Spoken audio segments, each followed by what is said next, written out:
The smell of the dust makes us just the same.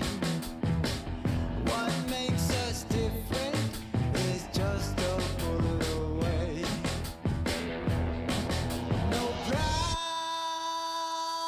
but shame. No pride can bring the corpse from the graveyard. May the souls rest in peace up above. Some say we'll follow them down in the wind. Sooner or later we're gonna pay the bill. The taste of the dust is lingering in my mouth. Burns my throat, sends shivers down my spine. We taste the dust when we grow 6 feet under, whatever your uniform says. No pride but shame. No pride can bring a corpse from the graveyard. May the souls rest in peace up above. Some say we'll follow them down in the wind. Sooner or later we're gonna pay the bill.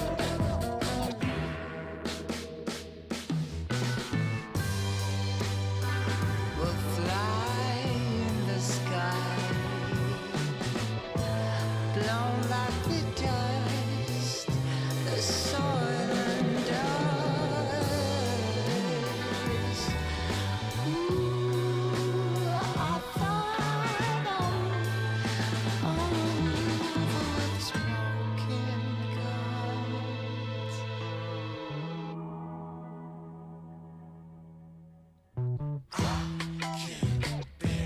All this fuss around me, all this mess around me, makes me feel alone. I can't bear all this fuss around me,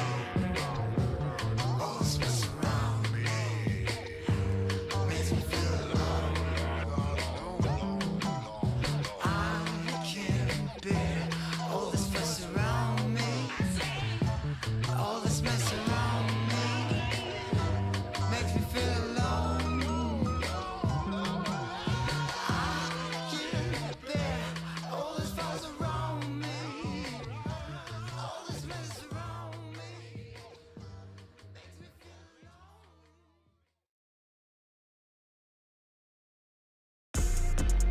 If I gotta do it, I'ma do the most. Since they paid to see a show, got the South overflow, yeah.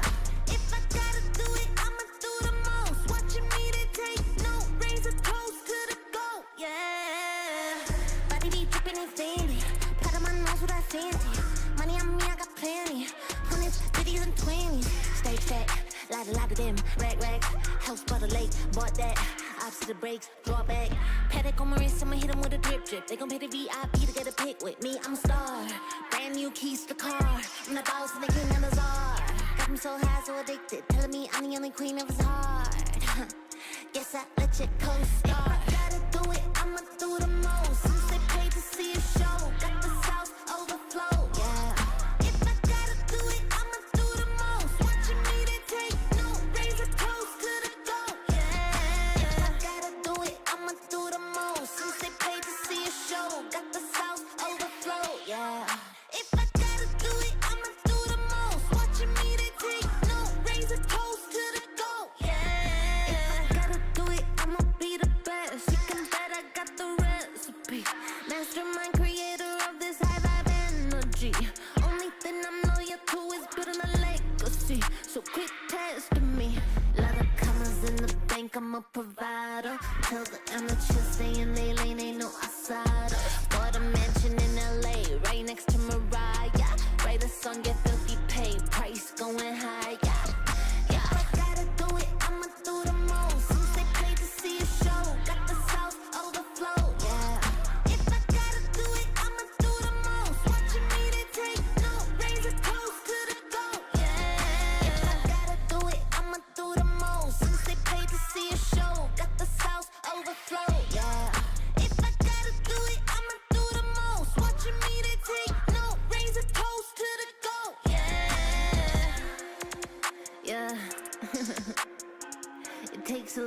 be the best.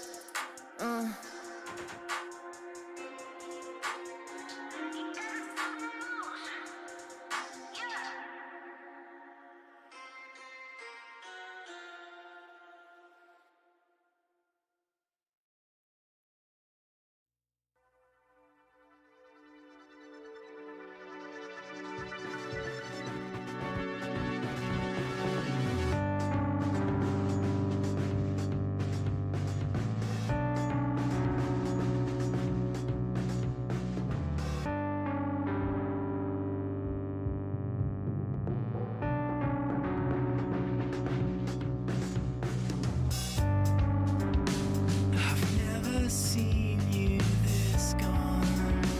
You're further than you've ever been, and you're fading out.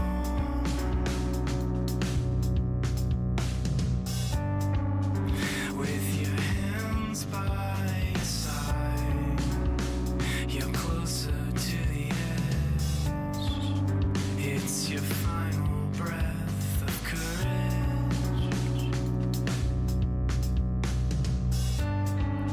And you're ghost white, with a head full of pain. But if this goes right, then you'll never hurt again. Then you'll never hurt again. Then you'll never hurt again. Then you'll never hurt again.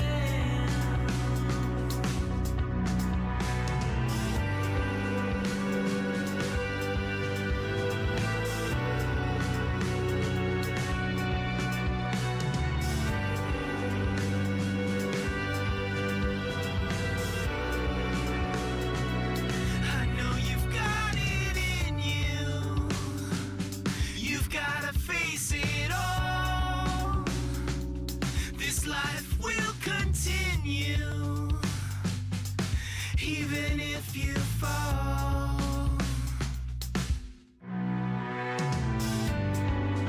And you're ghost white, with a head full of pain. But if this goes right, then you'll never hurt again.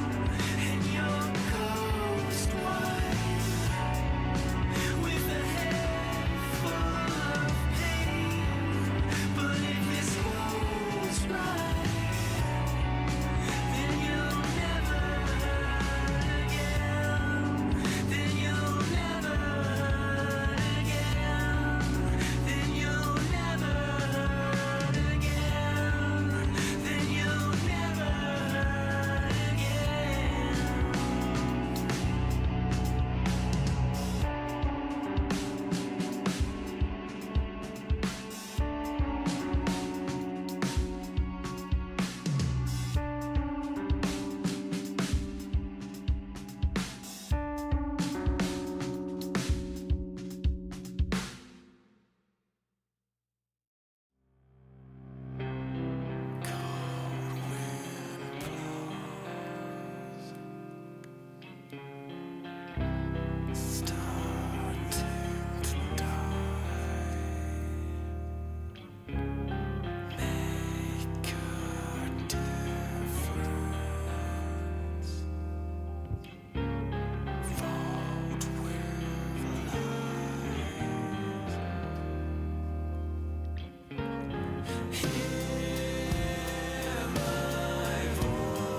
forever.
our days are getting shorter.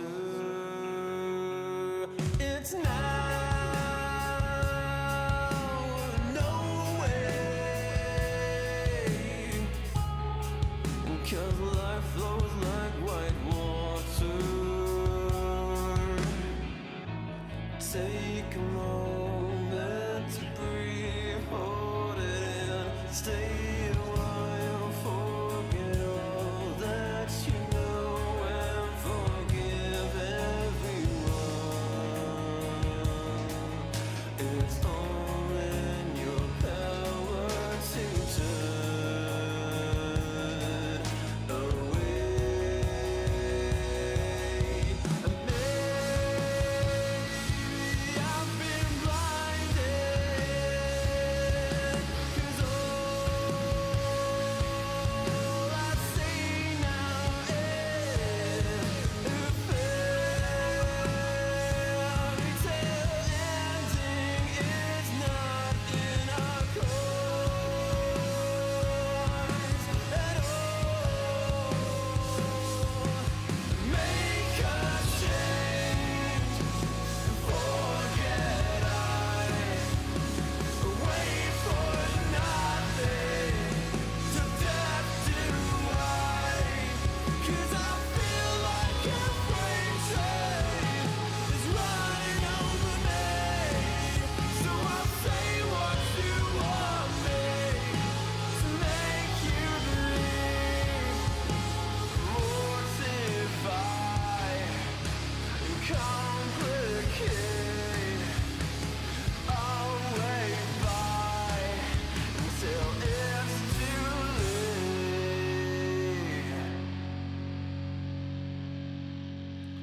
But I think that you know much better. Wait forever. My head is on straight for once, and you will pay for it.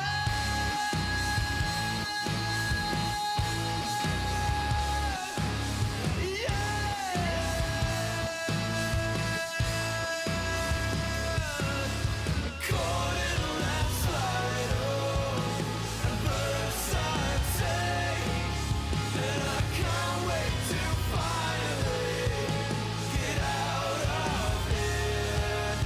And I feel like a freight train is running over me, 'cause I know like I know everything to make you believe.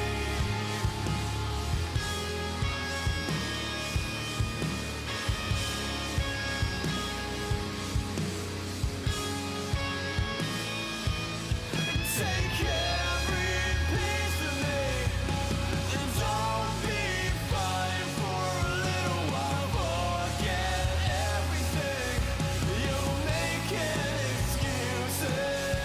These loaded questions will be useless for you. And the real answer is that I fucking hate you.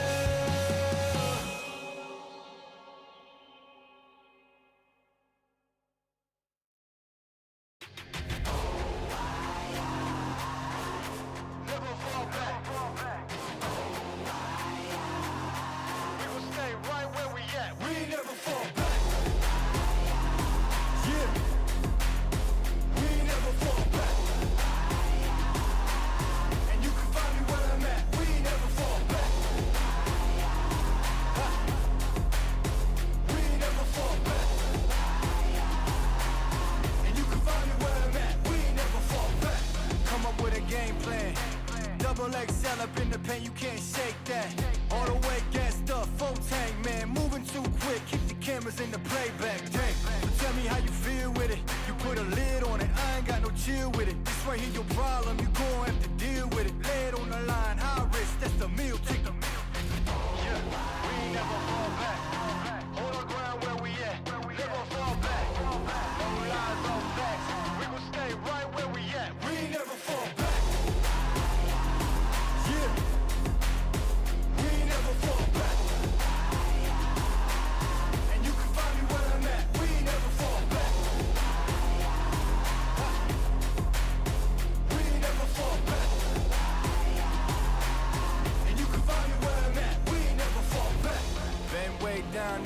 Gibraltar. Came with the hands out, get them off us. I'm 24/7 in the office. Pay attention cause I ain't repeating offers. Yeah, never met a man I've been scared of. Careful, you gon' get exactly what you asked for. Careful, whatever you bring me getting handled. I answer to no one, I don't need to hassle. Yeah. We ain't never fall back. Hold our ground where we at. We ain't never fall back. Hold our ground where we at. Never fall back. We ain't never fall back. Hold our ground where we at. Yeah. There's no lies or facts. You can find me right where I'm at. We ain't never fall back. We ain't never fall back. Yeah. We ain't never fall back. And you can find me where I'm at. We ain't never fall back. We ain't never fall back. And you can find me where I'm at. We ain't never fall back.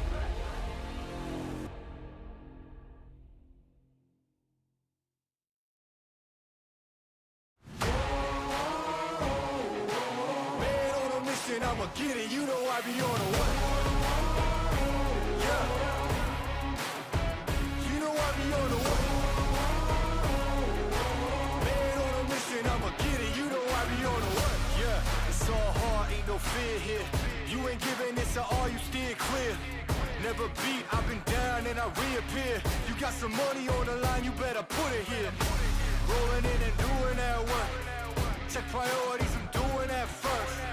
Checks big and I'm sure that hurts. But it's checkmate, we ain't selling short, know the work. Ain't nowhere to hide. You ain't gotta see me come and keep me on your mind. Cause I be on the work. Yeah. You know I be on the work.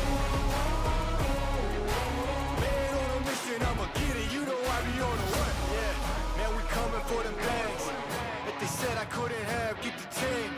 I got a vision for the things you ain't believe. And here's the motto, hard work, this over everything. Huh. It's that comeback. I'm calling plays, hit the pass, then the run back. Yeah, I'm far ahead and gotta run laps. But we ain't letting up, we never done that. Ain't nowhere to hide. You ain't gotta see me come and keep me on your mind. Cause I be on the way. Yeah. You know I be on the way. Man on a mission, I'ma get it. You know I be on the way. Yeah. I'm on the way. On the way. Yeah. On the way. I'm on the way. I'm on the way.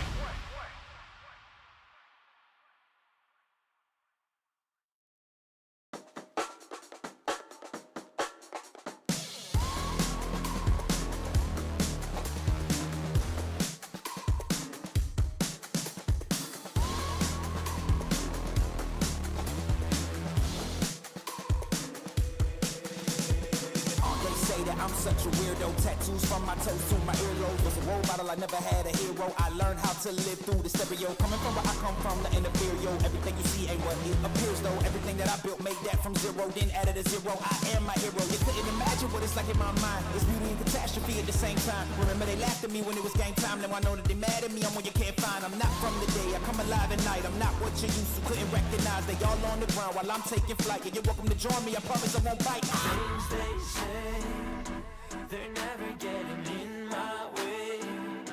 And even if I make mistakes, I will always see them through. Cause I don't wanna play your game. I had enough, I'm burning up so hot I just break your chain. You can never stop what's building up inside of me.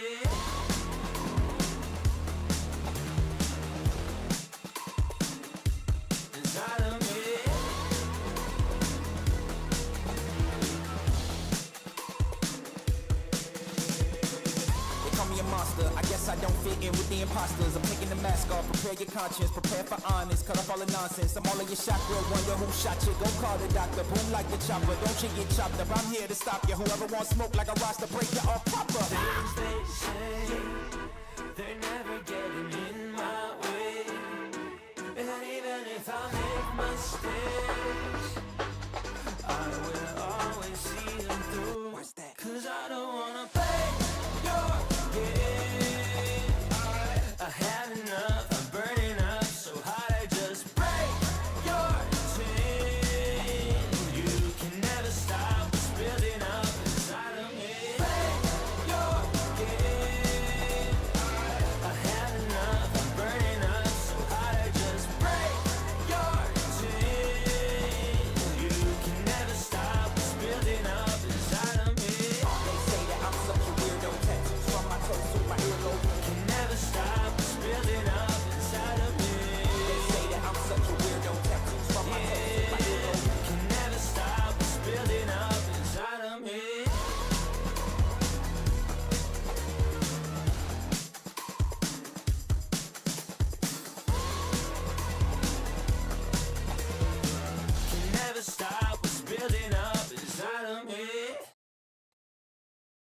Hello, everyone, and welcome back to the ESL 1 Birmingham SCA Qualifiers.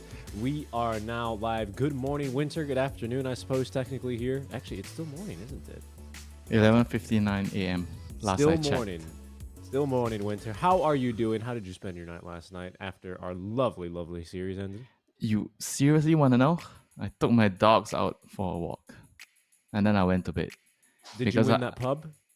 No, did not Oh, play Dota. Oh, okay. I misunderstood. I thought when you said take your dog out for a walk, I meant... Ha ha ha ha anyway. ha ha. We have ourselves quite a few really fun matches, Winter. I'm glad you start your humor meter bar full. Right from the first game. My humor bar, of course, it's always full. It has to be full. And for good reason, right? We're happy. We're starting in the upper bracket today, which means we're not going to have to see any teams get eliminated. Yesterday, we did say goodbye to Aurora and Talon Esports. I'm a little bit surprised to see Aurora go out that early, honestly. Didn't see the end of their execration game. I did have to go, but they ended up losing a 51-minute game, Winter. So we're already going to be without them for the day. That's crazy. Time for some other new boys to step up the plate. Some of the new boys, some of the new teams, they're eager and raring to go. Enough of this Aurora team taking every slot, Time to Yeah. let some other players have a chance. And we'll see. I mean, right now the team's only qualified for Dream League Season 22. They failed to get into the KL event and the Birmingham event. So 1 for 3 so far on their ESL qualifiers. And we'll see how they continue to improve throughout the next events. But for us, Winter, let's go ahead and focus on our game and our draft, which is already underway for game number 1. We can go ahead and jump right in there to see Geek Fam with a lovely little raccoon logo is that on the Radiant side with last pick here. And Blacklist Rivalry about to ban, and then immediately first pick here on the Dire side. We got to see only Blacklist yesterday, right? We didn't see the Talon and Esports. We didn't see, the Talon and Geek Fam match. We only saw Talon's match versus Mag Indonesia yesterday. What did you think about Blacklist yesterday, though, in their series versus MAG? A little bit rocky. I feel like Palos still needs some time integrating himself into this team. But I think overall, draft looks good. Play looks good. 10 seconds remaining. A lot of promising potential. Hopefully for this team. I think they open with a Hoodwink, which is a staple right now. Everybody's just grabbing this hero. Lane winner, damage dealer, scaling support, Mage Slayer user. I say Mage Slayer, but most people are just rushing the Gleipnir right now. Okay, and nothing too noteworthy about the first phase of bans, I would say. I think it's fairly standard stuff, honestly. Lina is not a very standard one, I think. Really? Yeah, I mean, Lina is a bit out of the... I mean, Doom, Pango is also not very common in the first phase, but it's understandable. The hero is still fairly strong. I mean, Doom is like just very, very powerful laning hero. And the same goes for Nature's Prophet. A lot of teams don't like to play against them. It destabilizes your laning phase and it forces you to pick certain heroes that you're probably not very comfortable picking. So they're going to open the draft with the Lone Druid, so it tells me that it might be multiple heroes, players on the team playing this hero. It's probably true. I think I remember the last time I saw them play, who was it? I think the off-laner plays this hero. Cox plays this hero. Pretty sure the mid laner also plays this hero. Just a flexible hero for them. I do like Lone Druid more on the mid row. I think you get your levels quicker and when you snowball faster if you're on the mid lane. On the side lanes, there's always impending disaster that might happen, because the enemy mid laner might gank you a couple of times and then ruin your game. Impending disaster. I like the way you say that. I'm kind of excited to see Cox. The last time we saw him, was he always on the offlane? I thought he was the mid laner last time for Geek Fam, right? And that was a long time. That was last year. I mean, this season he's been moved to the offlane. I think initially he wasn't so comfortable, but right now I think he's a lot better than if you watch his replays 4 or 5 months ago. When he just started out. See. Well, let's catch up a bit more. The Vengeful Spirit, you like this hero a lot. It's a phenomenal position to 5. I think we see a lot of her, more or less, in pubs, and we know what this hero does. Timbersaw is going to sneak through. That's always an interesting one for me because it is my opinion, and the way that you phrase it is he's more of a carry, kind of a role, even played in the off lane. Because to me, this is kind of a hero that always needs a lot of assistance in the early game. Not so much in the lane necessarily, but just to enable his playstyle in the early game. Yeah, it takes a lot of time.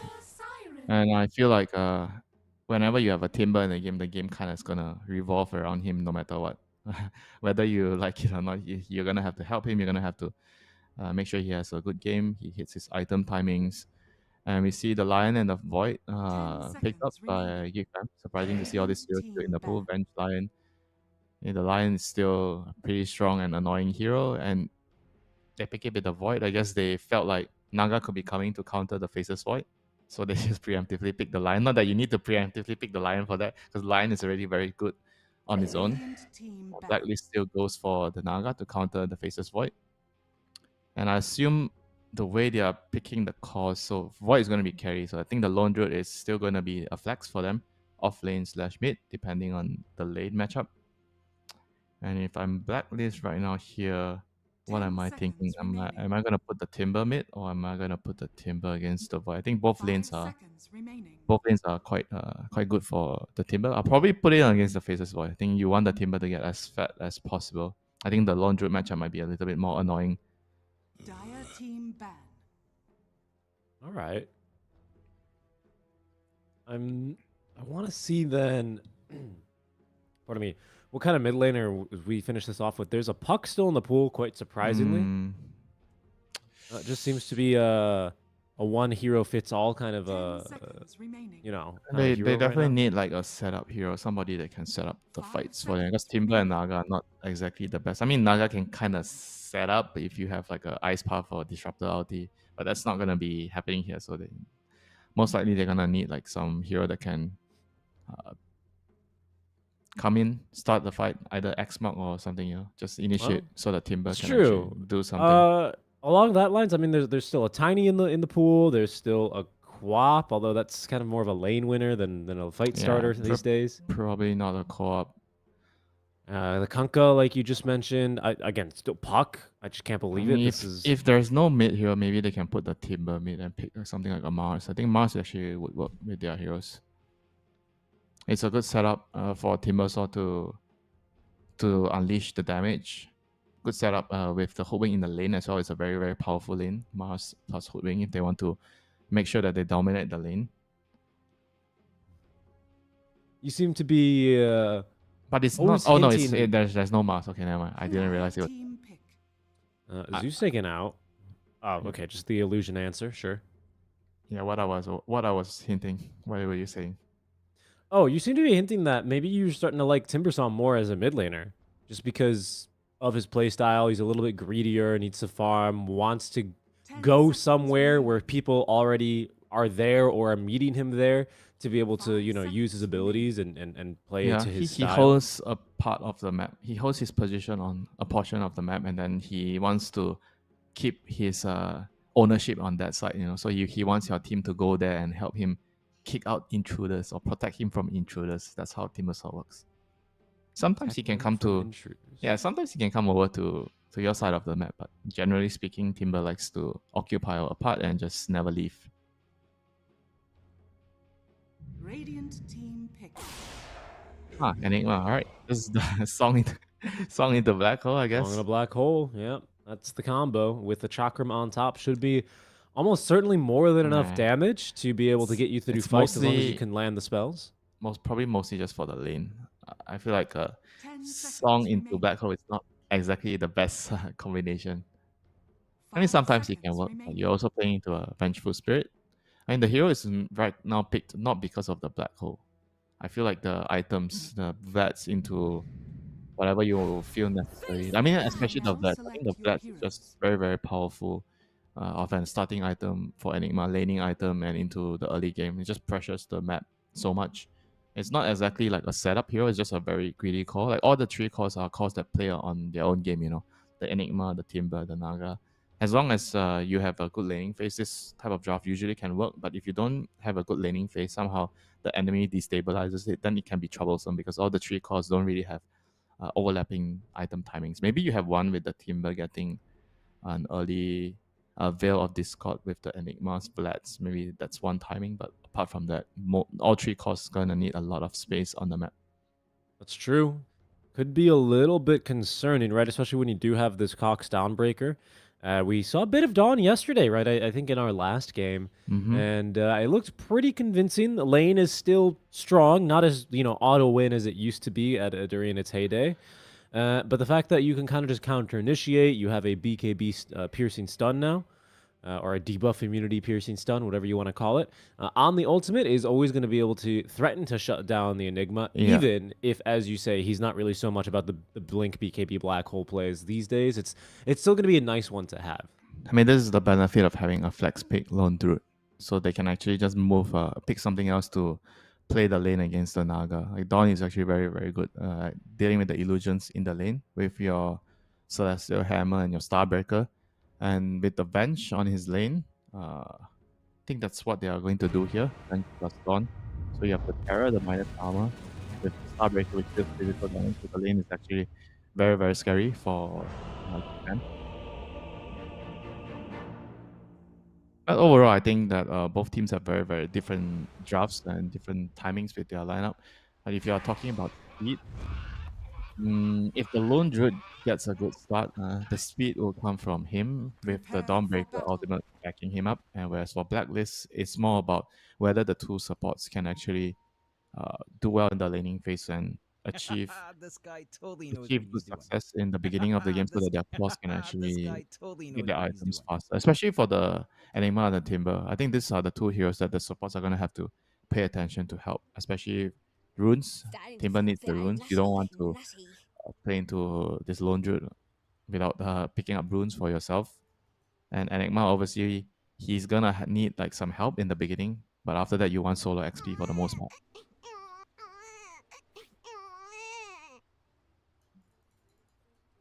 I was just thinking a little bit more about the Stormbreaker and the builds, being this tanky hero. You talk a little bit about the Enigma being one of those heroes that, maybe he's strong now, sure, whatever, but it seems like you're convinced it's more about the items. And I think Dawnbreaker, we'll see if she starts to break more into the meta, as the days progress here. But my initial reaction is very similar to what you're thinking here, Winter, is such that, she's just really great with this new Mage Slayer, makes her incredibly tanky. She can jump right into the middle of fights, which is this hero is designed to do anyway, and just survive and tank through things, right? I think we saw plenty of that yesterday, and with a Timber spell damage to reduce, with an Enigma spell damage to reduce, it's looking pretty decent. I like it. Yeah, Dawn is always nice with a tanky hero that can siege. He always talk about Deep Depth Prophet, Lone Druid, Lash, all these type of heroes. They're sieging, then the enemy has to focus them to stop them from killing the buildings, right? Then there's the Solar Guardian to protect the hero. So it's very easy to play around whenever you have this type of sieging heroes with the Dawnbreaker. And on top of that, you have the Chrono into Solar Guardian. It's a pretty nice combo as well. Good setup. Rune fight, let's go. Yeah, Natsumi trying to stick around bottom for the rune, but will time walk away. Geek Fam are going to secure the 2 runes in the top, I think they got. Either way, 2 for 2. Yeah, it looked like 2 runes top. There's only 1 top, 1 bot. Yeah, whatever, okay? I couldn't figure it out. First game of the day, all right? The warm-up game. Okay, warm-up game. Oh, These players don't need any warm-up. We are the noobs that need the warm-up. It's true. I'm sure Abed's already quite warmed up, hot and ready to go on the mid lane Timber Saw. I'm excited. I don't see that much mid Timber. I think this is obviously a hero who can always get it done, given that he's just greedy and can go for a more farm-heavy build. But we'll see here how things go for him. There's not really a lane, the mid lane, where you can use Timber Chain all too effectively unless you really start diving. So we'll see how this gets off to. I mean, this thing is gonna be about warding death and the armor. And Gabby, Wow. Yeah. Take a lot Blood of grenade on blood damage there. grenade action, but he's just fine. Natsumi does not have a time walk here for quite some time, so he's going to have to regen up with the tangos as Gabby's going to be able to get the new Eidolons here, the lesser Eidolons. Scum hates 39. lesser Eidolons.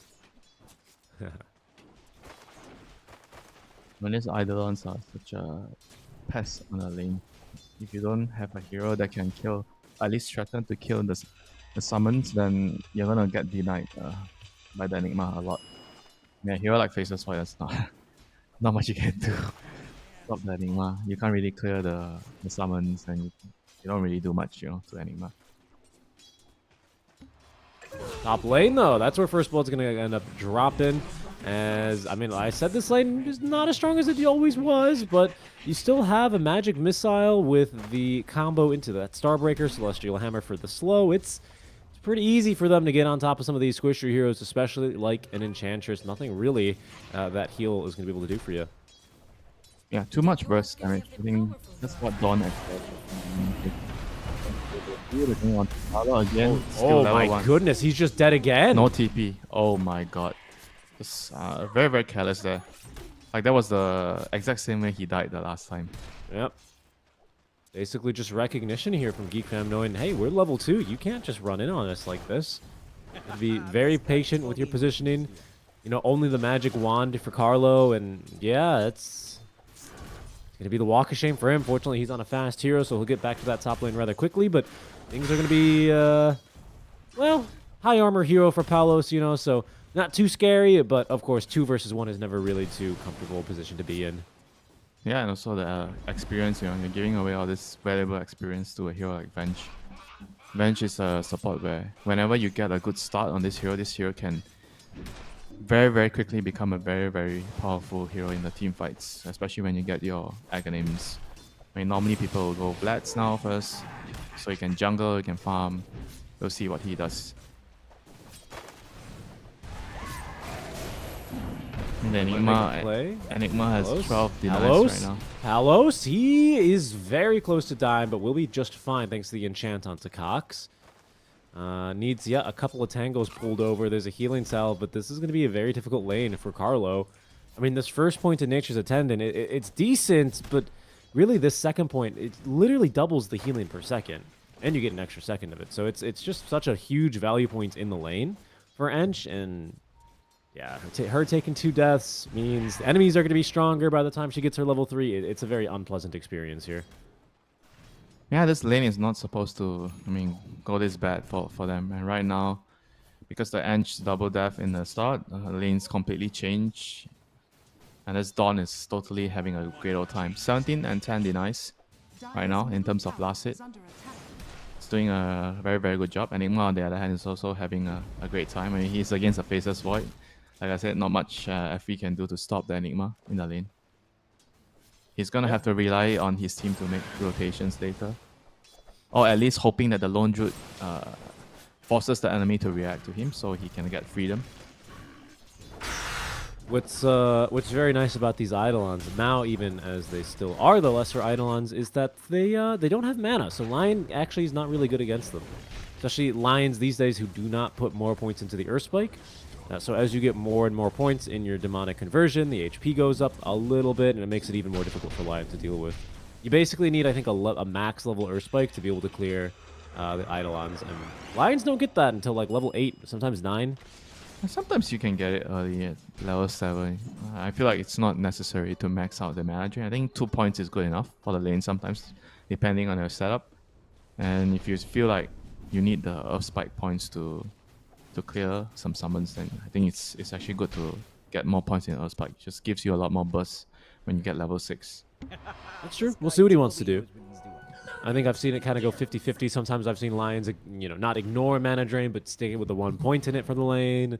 I've seen just straight up maxing mana drain. It's always a decision to be made here. Natsumi, either way, at the end of the day, is going to be struggling a bit more than Palos is even. Palos, who's already into the jungle, so top lane is I mean, he did push the wave in, right? So obviously he might still return, but this is going to give up some free time for the Venge as well as Carlo on the edge to rotate towards the mid lane, where Abed is just shy of level 6, actually. 13 denies for the Lone Druid, really making the difference there. Blacklist Yep, bring in 6-minute the rune. supports, but will fail to get the rune, as it's going to be a haste now on Max Bear. I'm not opposed to an occasional bounty. Timber is still doing okay. Not the best, but what can you do in a lone druid? He's gonna have obviously a CS advantage over you since he has 2 units to always deny the creeps. You're gonna always have to use your Whirling Death to last it. I mean, overall, I think he got his XP.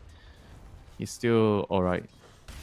Kind of a ridiculously high amount of denies in this game, don't you think? I mean, you know, on the Lone Druid, fine, whatever, but the Dawnbreaker with 61. 27? 71. Gabby with 21. Remember, 79. Enigma no longer 8. gets free denies with the demonic conversion. He just Yeah. pulls him out of the ground now. We have a total of 85 denies. Top lane, That's- Kalos. Wild. Palos is going to end up getting caught here. 2-2-0 build for the Vengeful Spirit, so that minus armor, the Celestial Hammer, DPS, oof. This is painful, and it's probably just the tower. Scem's here just in case any stragglers are nearby. Won't find anything, and that's because he did rotate at the 7-minute mark, which allows, it looks like, Tim's to snipe the Wisdom Rune. Back down bottom, they're making a play now onto Gabby. Look how quick that Solar Guardian is now to land. This does leave Scem completely alone up top lane, as he will be scouted by the 2 supports rotating through the map. Scem, yeah, he's going to go down. And make sure that he cleans out one of the illusions with the mana I saw drain. that, yeah. He's like, hey, I'm going to ruin your efficiency. He actually wanted to just stay, I guess, to get some XP. He thought he was hidden in the trees and just chilling, you know.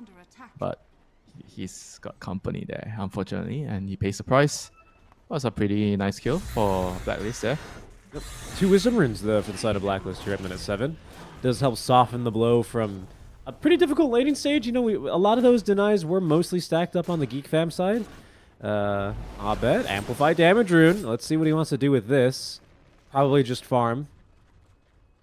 Me mid, me farm. Yeah, he needs to hit his timing. It's not about just making rotations whenever you get a rune. Oh, I understand. Sometimes you have to rotate to the creeps. That you must. Huh? Especially when you're a Timber, you know. Palos keeps getting his illusions sniped by Skev. He's just He's just walking following around. him. Oh my god. following him. and I just can killing imagine what's going to happen the whole game. You know, he's just going to be running around. Oh, Naga's probably farming here. Let's go. Well, Comes over, drains If this his game illusion. goes this late in 30 minutes, I bet you we're going to see a lot of Lion hate out from Palos. As Carlo and Palos Dawn. now trying for a play Trouble. onto Cox. Celestial Hammer is not ready. Well, it's ready now, so it seems like he'll get away. And Scem, he's going to go ahead and sacrifice himself to ensure that his Dawnbreaker is going to be able to get out alive. I actually felt he was actually already fine. They already used the ensnare. I don't know, maybe sometimes all these Lion players, they get a little bit over their head, mana drain, you know, enjoying the spell too much that they didn't run away. Oh, you know Scem. He's like the Spartan of C. There is no turning back once you start the mana drain. Yeah. He doesn't have the stop key bound. I'll bet definitely does not want to stop right now. He's running in. How long does this amplify damage rune last? Did they change that duration, or is it No, just... he didn't use it before. Okay, that'll do. Oh, he's gonna go in and steal a little bit of farm from his enemies, but otherwise won't be able to find too much. Mac just being chillin' mid. Bear up its diffusal blade here already. This robe is gonna be the last item it needs as we hit the 10-minute mark. Fam are gonna gamble on the rune being bottom, and they are correct as the bear snags the arcane.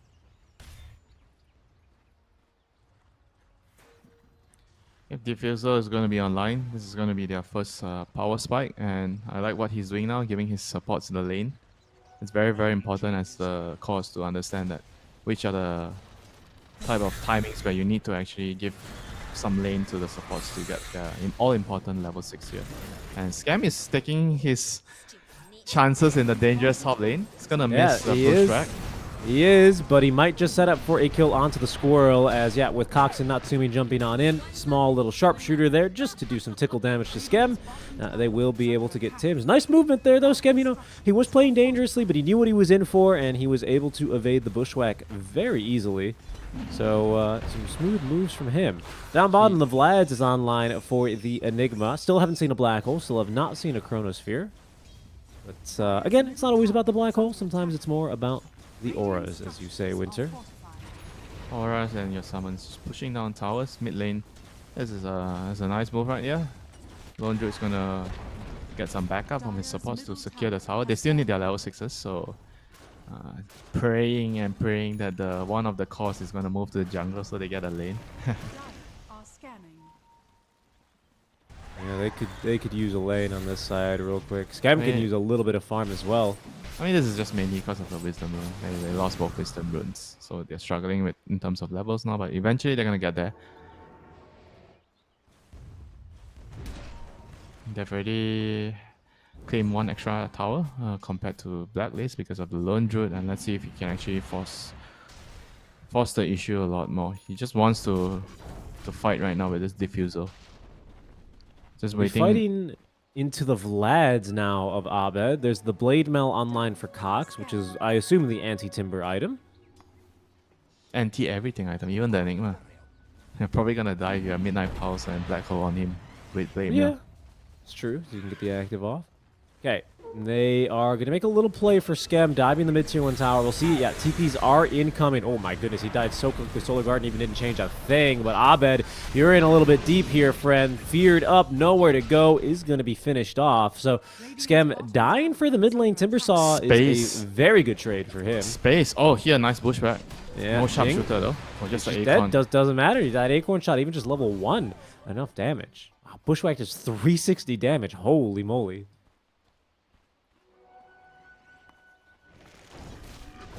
All these high damage supports, crazy, you know, Hoodwing and Ench. You see a lot of them being abused in the team fights, especially in small skirmish where you just catch out the enemy position 5 or their 4. You don't even need any cause to kill the hero. They're going to try again. Bottom now onto Cox. He's going to have, allies here, though. Jing has the swap level 1 with Skem from behind. Finger of Death. Useful for the kill on to Carlo, as Tims is also going to be able to collect not only 1, but 2. Make that Mac collecting the life of Tims, and now onto Gabby with his connection onto this bot tier 2 skirmish. Blacklist a little bit too, maybe playing optimistically there, honestly. Yeah, I think Enigma just had to run there. He was trying to get a black hole off there, and I felt like even if he got the black hole onto the Dawn, his bench was gonna swap him anyway. So regardless of what happened there, he was gonna die for sure. So probably needed to run after the supports took a fall there. So losing his life, not the most ideal.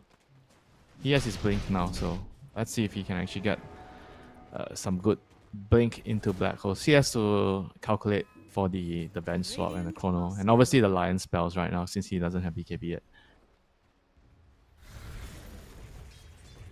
It's gonna be some farming by both teams right now in the next couple of minutes. Lone Druid has... Wow, he's actually gonna complete his Mjolnir very soon. That is fast. Yeah, On he's top very, of the very fast. diffusal. I keep, Winter, you have to stop me. I'm looking at the stats of this time dilation spell, and I mean, this spell just seems insane. Why doesn't anyone play Faceless Void support?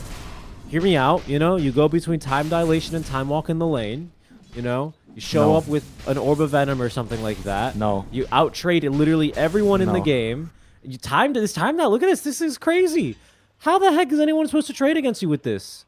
10% move speed slow per cooldown with 1 stack automatically applied? This bonus DPS per cooldown is crazy. It has a 5-second downtime when it's maxed. And then you just chrono everyone in the fight. You just chrono everyone in the fight, and then yell Slasher's way and healing salve up your team. Take the trusty shovel. I see where you're going with this. I see. It just seems really good, man. That's all I'm saying. Yeah, just keep it in your pubs. I'll try it out. Just you wait. 6k MMR with freaking Faceless Void support. I'm gonna get reports, but I'm gonna win the game. No, that you're not correct. You're gonna get reports and you're gonna lose the game. We'll see. We'll see.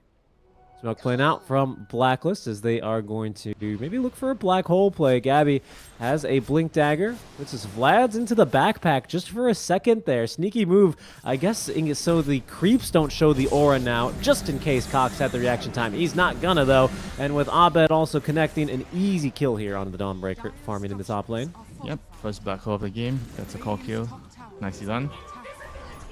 Don't want that to be sitting on your inventory, not being on cooldown. That's right. And with that, the top tower goes down. The Satyr Tormentor with the wagon, and now the Eidolons getting the job done. Yeah, Abed also had he completed a use to remove the time dilation, the annoying time dilation. Dire's bottom tower is under attack. It's a good ability, man. In general, you see people try to like get Lotus on this hero, but I guess he feels like he needs a cheaper item so that he can buy it faster. And he already has armor from Shiva, so use actually gives him much more throughout the game. And that's tier 2 push for free, by the way. For the side of Blacklist, Mac and the Bear also getting started on their own tier 2. So we'll see what happens here as the TP of Tim's is scouted. Mac summoning the Bear just to make sure it doesn't go down, as the Fortify is going to be able to clear the wagon and the Eidolons from Geek Fam's top tier 2. Yeah, smoke. They want to use their chrono. And still has. Have you even seen a chrono up yet? No, probably not, right? We have not. No, Faceless Void has just been kind of farming all game and hanging on to the net worth of everyone else in this game. As Cox is going to try and get rid of some Eidolons. Missed on the Celestial Hammer, though. And the Starbreaker. Yeah, they're making the right move there. They expect Blacklist to gank the Dawnbreaker's lane. Yep. So they're protecting Abed him. also able to escape. Only the Enigma sticking around for a second longer just to make sure he gets that tier 2 tower. And, well, that is a very successful push there from Blacklist. Yeah, they knew something was up. The jig was up. They felt like enemy team is rotating over and made the right call there, backing off. Both teams are just reading each other very well, like understanding whenever you're playing heroes like Dawn, Spectre, Nature's Prophet, you want to gang those heroes. And Natsumi, he's gonna have company very soon here if they can get the chain locked down. Nice swap. Should be fine. Yeah, That's a good good bait. counter That was a good initiation. bait. That was very, very nicely done by Abed. He didn't commit right away when teams gets the pushback off. He just waited and he sensed something might be up. Dawnbreaker uses ultimate, and now two ultis on cooldown on the Venge and the Dawn.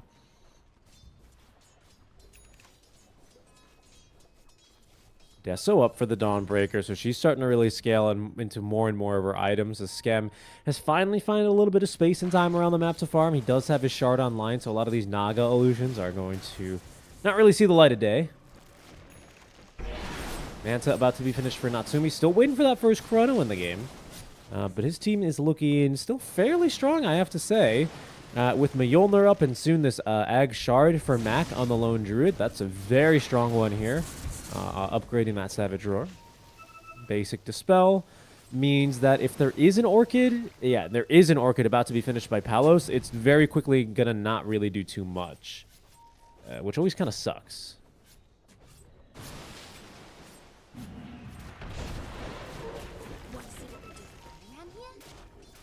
I mean, you're gonna want to buy Blood Torn later anyway. Sure, it sucks when you get the Orchid, you don't get to use it, but sometimes what can you do, you know?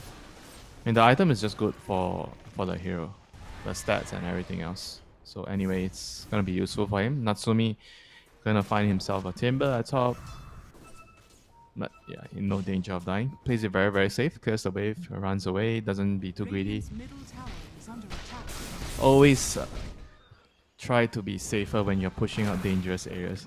I like this as a habit of every core player. Sometimes you see like core players taking one extra creep or that one extra wave. What are you seeing this healing from Carlo right now? Look, he just doesn't care.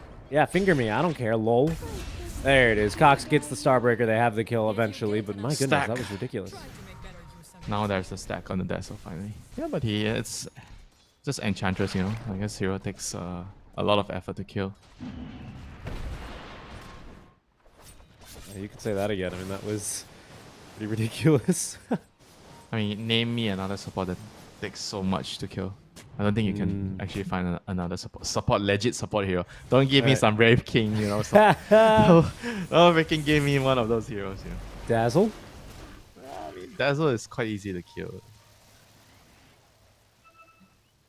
Oracle. Lone What? Druid? Self-dispel. He's got the ultimate. Talos. Talos. You're Oh, going to he be got okay his for True now, but the Form. Blink Black Hole, True Form does get active, but he's going to end up running the Bear into this Black Hole as well, as now Natsumi looking for his first Chronosphere of the game will be held back by the Song of the Siren now. Palos looking for the clean disengage, caught all 6 heroes. Now I count the Bear inside of that song, and that is going to be a clean disengage from Blacklist after they failed to get the kill there. Really good reaction by Mac, who has an absolutely, like, look at how big this HUD is, my goodness. It's like the pre 7.0, like it's, you know, pre-reborn. My goodness. I used to think Kuka had the biggest one. Anyway, Roche is gonna be a price for them. No song, no black hole, not much you can do. Just keep farming.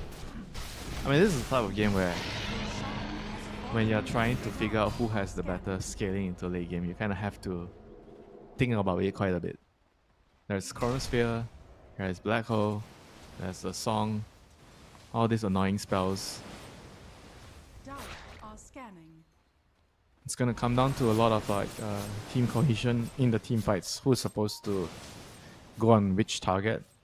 You saw Palos in the previous fight, even though the Black Hole wasn't very successful, but he manages to use his Orchid to silence the Venge, so can't have the swap to stop the Black Hole, the BKB Black Hole. So things like this are gonna matter a lot in the upcoming team fights. Have you ever seen this Spirit Bear fetch shard, by the way? Yeah, I think once or twice. Feel like it's something that you don't really get too early. I mean, unless you get it for free. Right, how does that get cut? I guess he never gets it for free, right? Because I assume the Spirit Bear's net worth is just Lone Druid's net worth?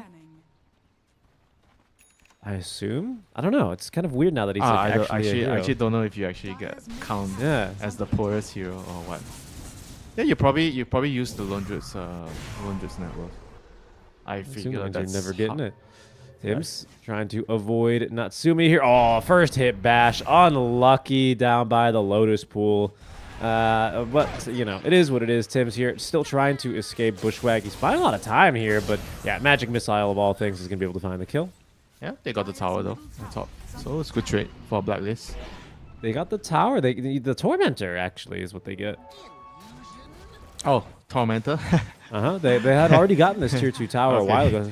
So yeah, that's Geek Fam's Tormentor, but Blacklist are able to take it. So even though Tim's dies, it's funny, he threw the Hurricane, or sorry, the Boomerang, because he just got it as he was making space for his team to finish the Tormentor. So not bad. Not bad at all. Dire's bottom tower is under attack. Yeah, the hero can actually just, I think with his full set of arsenal, when he gets his boomerang off and everything, he probably has enough damage to kill some of the supports on the enemy team. Probably the bench, because the lions are a little bit more tanky with the pupils gift. I think the bench can actually die in one round of spells, almost at least. I mean, this hero is scary stuff. Ooh, quick kill here onto Carlo with the Finger of Death out. That is a level 2 finger. It's still only plus 40 damage, but now up to... oh, actually, he's saving the skill point. Yeah, there he goes. Okay, now he's up to 725 damage. I think he got level 2 finger from the kill, hence the cooldown.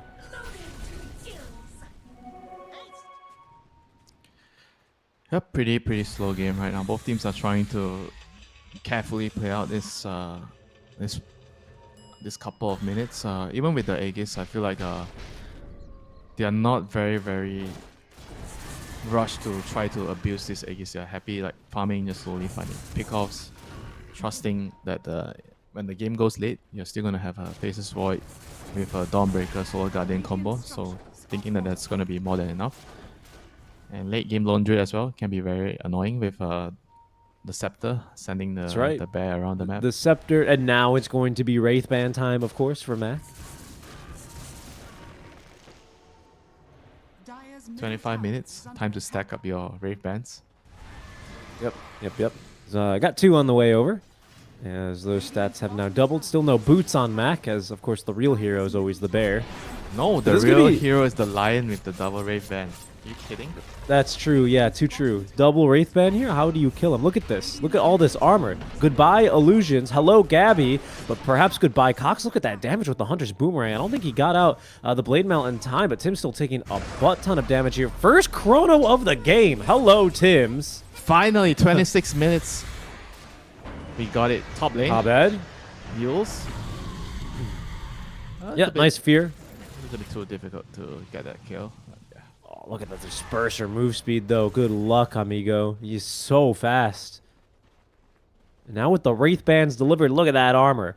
Holy moly, 23 armor on this lone druid now. Pops the true form, bonus 1000 HP. And another 10 armor. Why Very is little he- magic resist. Why is he stopping at 2? I don't know. I guess he wants the Basher now. I reckon he figures if I have to tank more than what 2 Wraith Bands would give me, I'm just going to kick Jing. Although, what's the point of the Venge then, you know? Am I wrong? Fair point. Yeah. I gotta give you that. He didn't have to build too many more. He just has to build enough to give the Venge enough time to not be bushwhacked or whatever the initial lockdown is, right?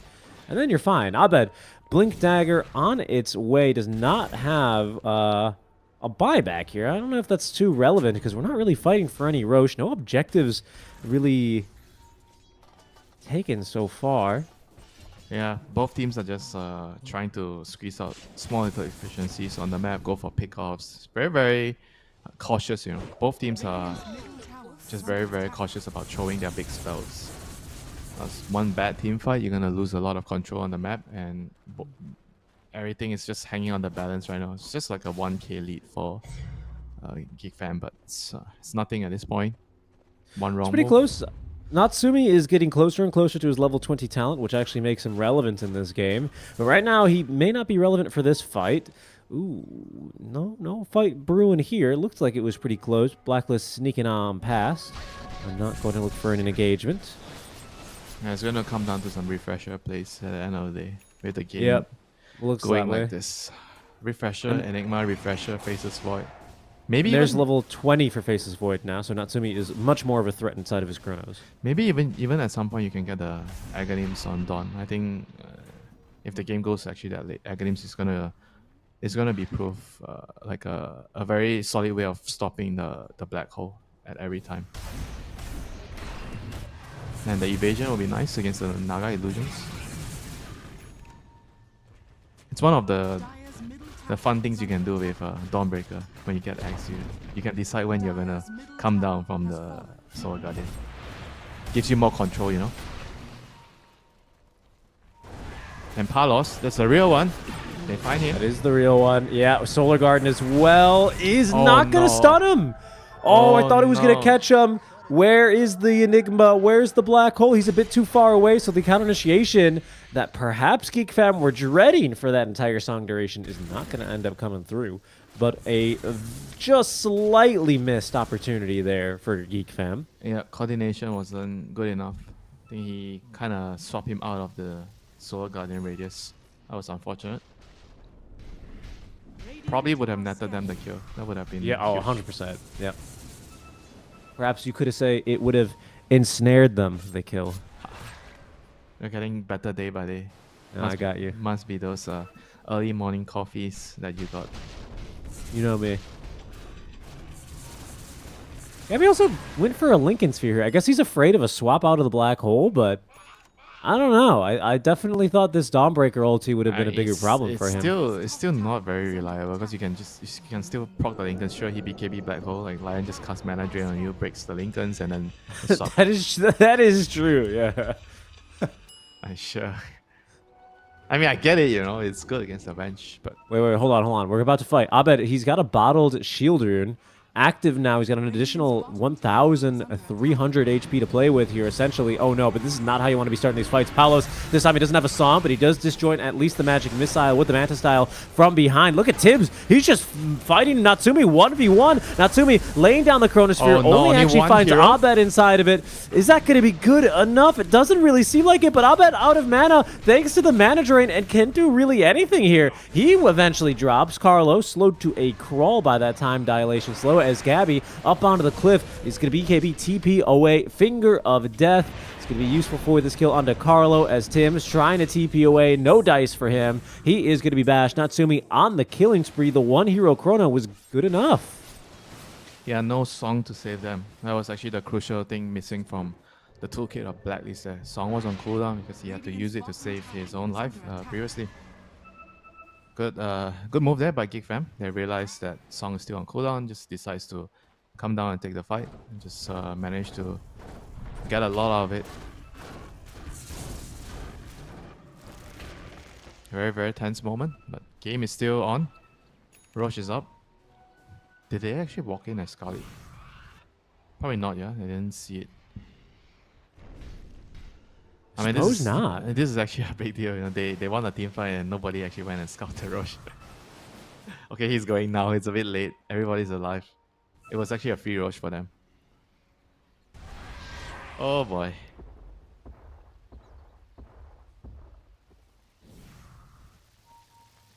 This should be Dire's Roche right now, I guess, because they don't have Chrono.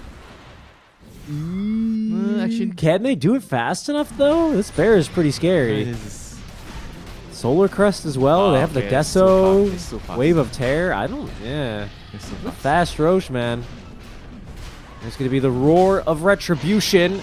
It's not really going to change much here. As That has to be your favorite spell right now. The Roar of Retribution. Roar of Retribution. A very good spell. Kills Eidolons very They're still coming in. effectively. They're still They coming are. in. They're trying, but Geek Fam, they sense danger, and they will be able to get everyone out here for free. Very, very well done. Maybe only this courier dies. Nope. Even the courier is going to get its bongo boots delivered.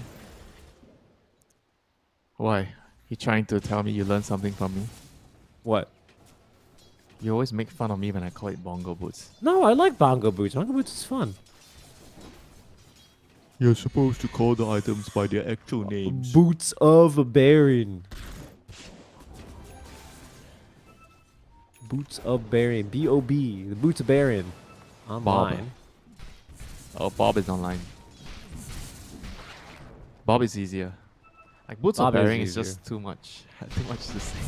You could say it's like Mac in this game where it's overbearing.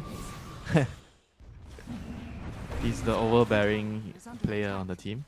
The boots of overbearing.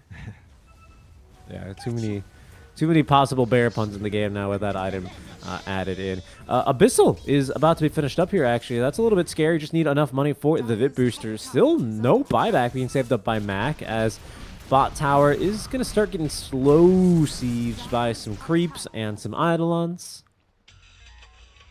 But you're not going to really win a base race against a bear. Is under attack. It's They not, only need to clear out this wave. The Naga already cut the next wave of creeps. Ooh, Tim's. Alright, just getting somebody jumped has a to bit come here. back, clear the Time creeps. dilation slow. Look at the damage. Look at the damage. Holy shit. Careful, careful. Max Who's the still carry, alive. bro? That's some Hunter's boomerang right there. Radiant's top tower Heck was that? You had one item late near. Dyer's top tower has fallen. Doesn't that inspire you to play Hoodwink? Radiant's courier Is the bear dead? killed. Oh, there it is. I was like, where did he go? He TP'd home, regen, and then he got resummoned. Okay. Or, called back. X? It's only mid. Okay. Feel like it's gonna take a long time to go up this high ground. Why does he not max the spirit bear? Is there a point for that? He's got points and stats. Usually you do that because of the root, so you can. I mean that's for the lane, right? You resummon for the root, so you can get a double root. But 35 minutes into the game, not sure. Because it affects the base attack time, right? So that's no. So the 300 HP, whatever, HP regen by 1, whatever. But base attack time? It's probably for like removing some debuffs, because when you resummon, it dispels. I don't know. But the cooldown's the same. The mana cost is the same. No, he just wants to have like a dispel when he resummons it. I don't know. Okay. But it's already so long. I don't know. It's very Ooh, weird. that was a clutch Manta dodge there by Natsumi. Avoids the sharpshooter. Sidestepped the bullet like he was in a Nicolas Cage movie. Natsumi has Eye of Scotty, has Aegis backing him now for another minute and a half, has still this Chronosphere ready to go. Yep, they have Butterfly on Naga. And a BKB, but he's not going to be able to get it off on his first life because Abed jumping in with the Scythe of Vice. Time walk away, though, from Natsumi as he finds a bash, finds a kill here onto Tim's. Natsumi giving chase once again. Solo Chrono onto Abed. Song of the Siren will do nothing through the BKB here, but do they have the damage now? Chronosphere ends. Abed trying to find a Timber Chain away, eventually able to escape, but Natsumi giving chase here, and with a time dilation slow, nothing Abed can do to escape. Solar Guardian saving the life of Skem as he nearly ends up dying there to the Palos illusions. Careful though, Gabby. BKB Black Hole. It's going to be onto 3. Finger of Death. Palos is actually almost still dead here. It's not going to make a difference. All they get there is the Aegis. Get the life of the Vengeful Spirit as well, but they're just too darn tanky here, Winter. A 4-hero Black Hole did nothing. Yeah, no Timber to unleash damage onto the Black Hole. Like that was the main problem there. But it was a good attempt. Almost actually saved the Naga there. I think he had to try. Like there was no way he just lets the carry die there. For sure, for sure. 9,000 damage dealt there casually, which is just ridiculous by the Enigma. But you're right. No Timber to follow up, and that is going to be Geek Fam right up to the high ground. Yeah, this is why they were so careful throughout the game. You know, one bad team fight, you're losing all your base against Lone Druid. Okay, Natsumi, this time, yeah, just cheeky little time walk back. He is okay. Hunter's Boomerang, though, the supports are actually murdering Natsumi.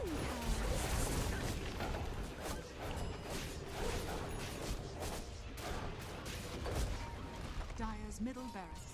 I mean, just like that, 2 lanes down, and Natsumi still thinking about going in. 40 seconds to his next Chronosphere. He's gonna have his refresher up.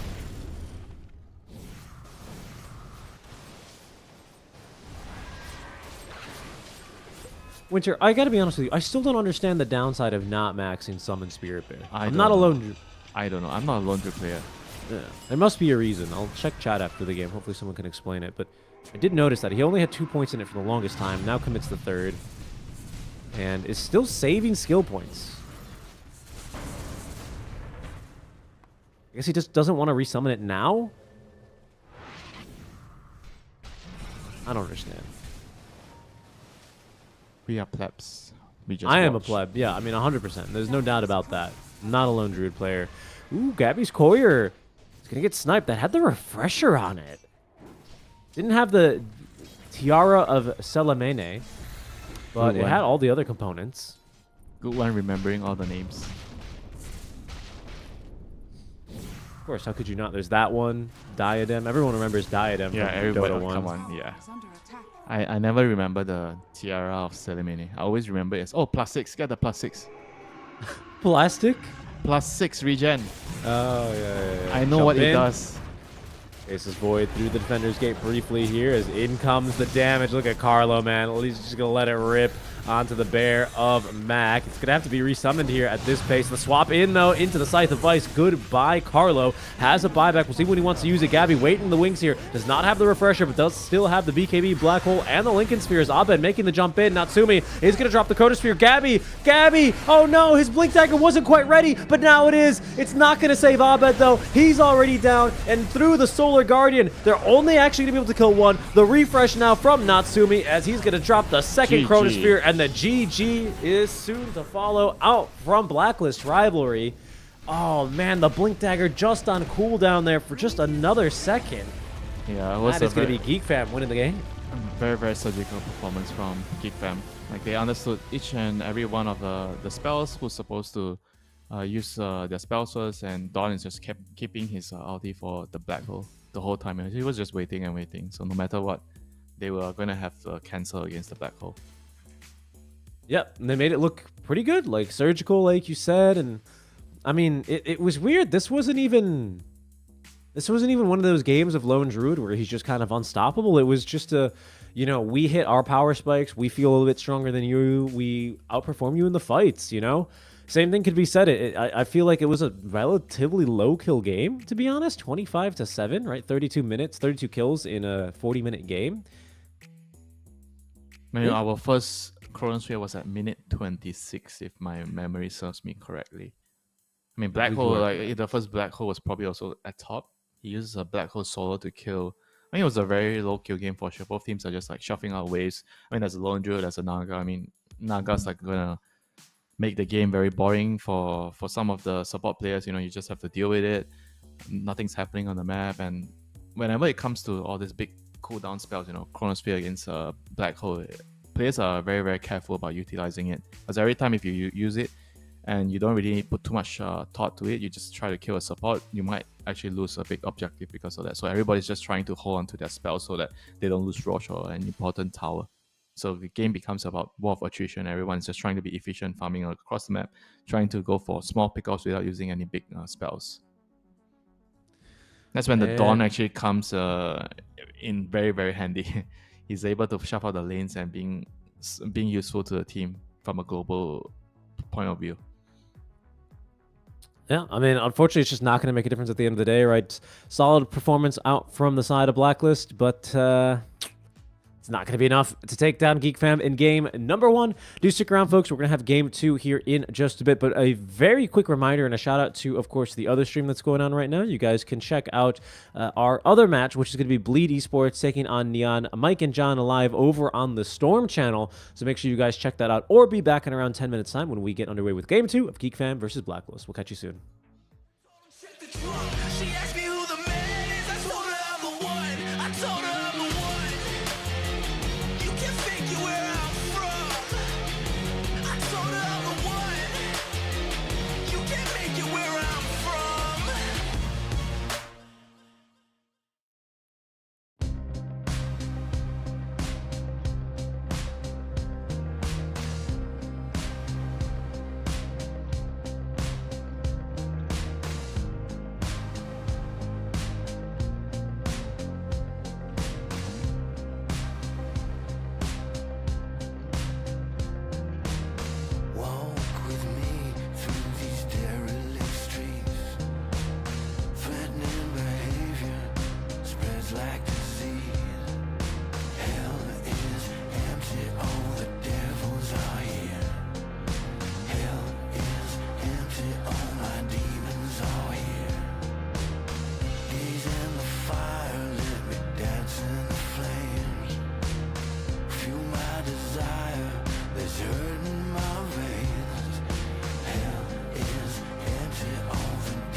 caution, might have to get hurt.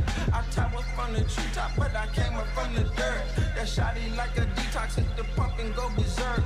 Yeah, I don't care. You might get found in the middle of nowhere. Approach me with caution, might have to get hurt. That shotty like a detox, hit the pump and go berserk. That shotty like a detox, hit the pump and go berserk. I think y'all in my way, so tell me which one going first. You end up in the hearse, you end up in the grave. That shotty like a detox, hit the pump and you enslaved. Hey, yeah, I don't care. You might get found in the middle of nowhere.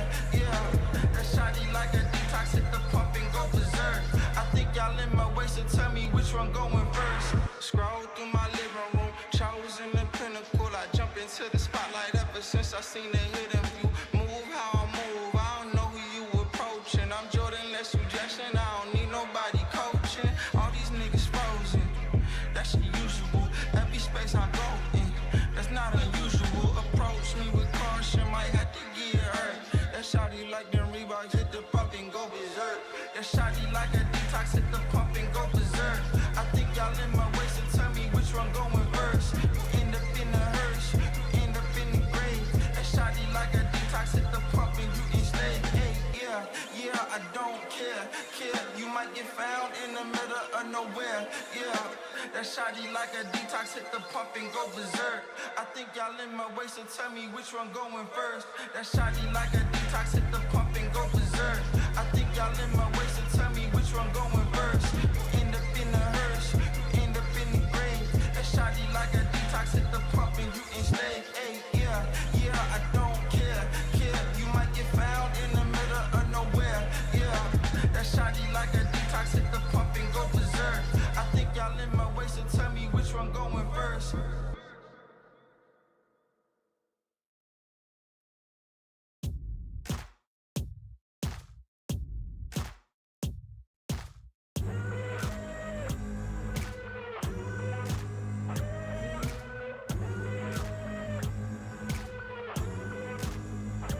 I've been shot down, I've been hurt, I've been left down in the dirt.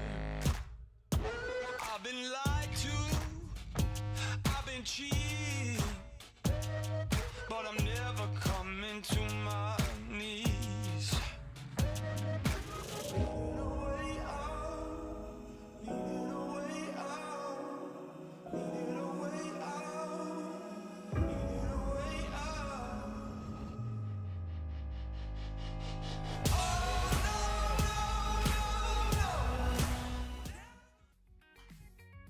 Hello, everyone, and welcome back to the ESL 1 at Birmingham 2024 closed qualifiers. We're still out in the C region, where Geek Fam were able to take a game off of the side of Blacklist Rivalry. We are about to get underway with our second game here, Winter. We're just double-checking to make sure I was in the lobby, and we are good to go.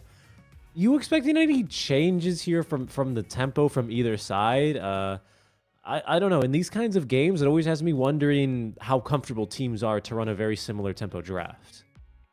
Let's see. So, well, Geek Fam is first pick this time. The last time who had overall last pick the last game? Let me see if they changed anything.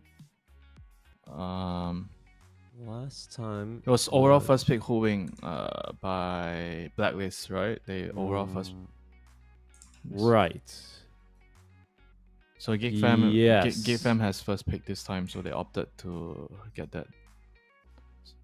Well, we'll see what they pick. Let's go ahead and jump into our draft for game one, just so we can see, because we do have that already underway. And you can see a slight adjustment, right? You see the lone druid ban. Are you expecting anything further in terms of like tempo? I mean, obviously, when you swap sides and picks, it is going to change, your general strategy a little bit. But is it going to be anything major, you think? Are we going to see a more of a tempo-based lineup here from Blacklist now, as they will be having last pick? Are you expecting more lane domination? I don't know. What do you think? I think just a solid game, a solid draft. I don't feel like you need to try to up the tempo of the game. I think the last game was just won or lost by very, very small things, like small execution.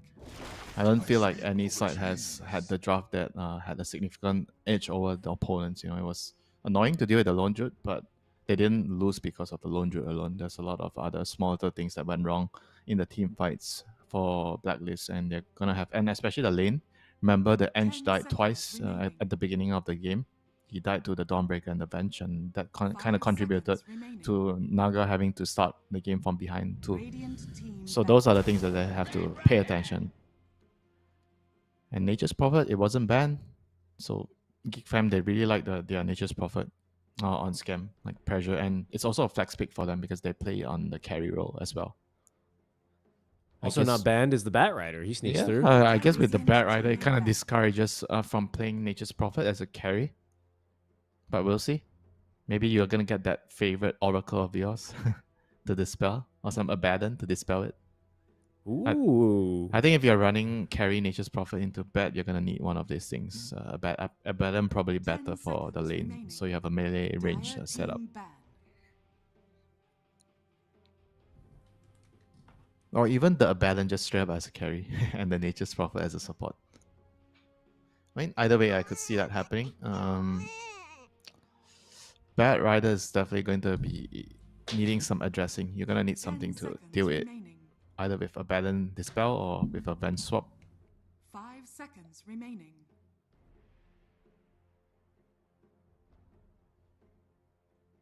And Blackies have to try to figure out what they have to pick on the offlane with Bat, because the thing with Bat Rider is, as a support, if you're playing Bat as a position 4, he's a greedier support, and he wants to kind of stack the ancients and jungle to farm for himself. He's not stacking for other people. He wants to stack and farm it for his own blink dagger fun. So you kind of need like a more self-sufficient offlaner to be able to make that happen. Faceless Void. Faceless Void this time, though, for Palos is going to come through. What did you think about Palos in the last game? If we can just, for a moment, just focus on him. Because in the 2-0 win that Blacklist had in their first round, I would have to agree with your assessment that he did look a little bit shaky, right? He was still kind of maybe fully integrating with the team. How do you think he did in the last game? This game actually felt okay. I feel like for him overall, maybe there are a couple of fights where he needed to, especially the one fight at bot where Radiant team he didn't have Song and his team took the team fight. I think that was still pretty bad. I think apart from that incident, I don't really remember any other incidents where he actually didn't really stop his team from taking a fight when he didn't have ultimate. It still needs some work done for sure in terms of communication, cohesion. Dire team pick. But right now we're gonna see a Faceless Void into Morphling. I mean a Morphling into Faceless Void, which is a pretty strong, two of the strongest carry heroes right now. Void, Morphling, and then obviously you get that Algorithm discussion as well. But Void and Morphling are the safest one in terms of like high level 10 seconds professional remaining. play. I think the Morph is also not really afraid 5 of like seconds the Bat Rider in the game and in the lane. I think Morphling is a lot more stable in terms of laning phase. Void can sometimes be bullied in the lane depending on the matchup.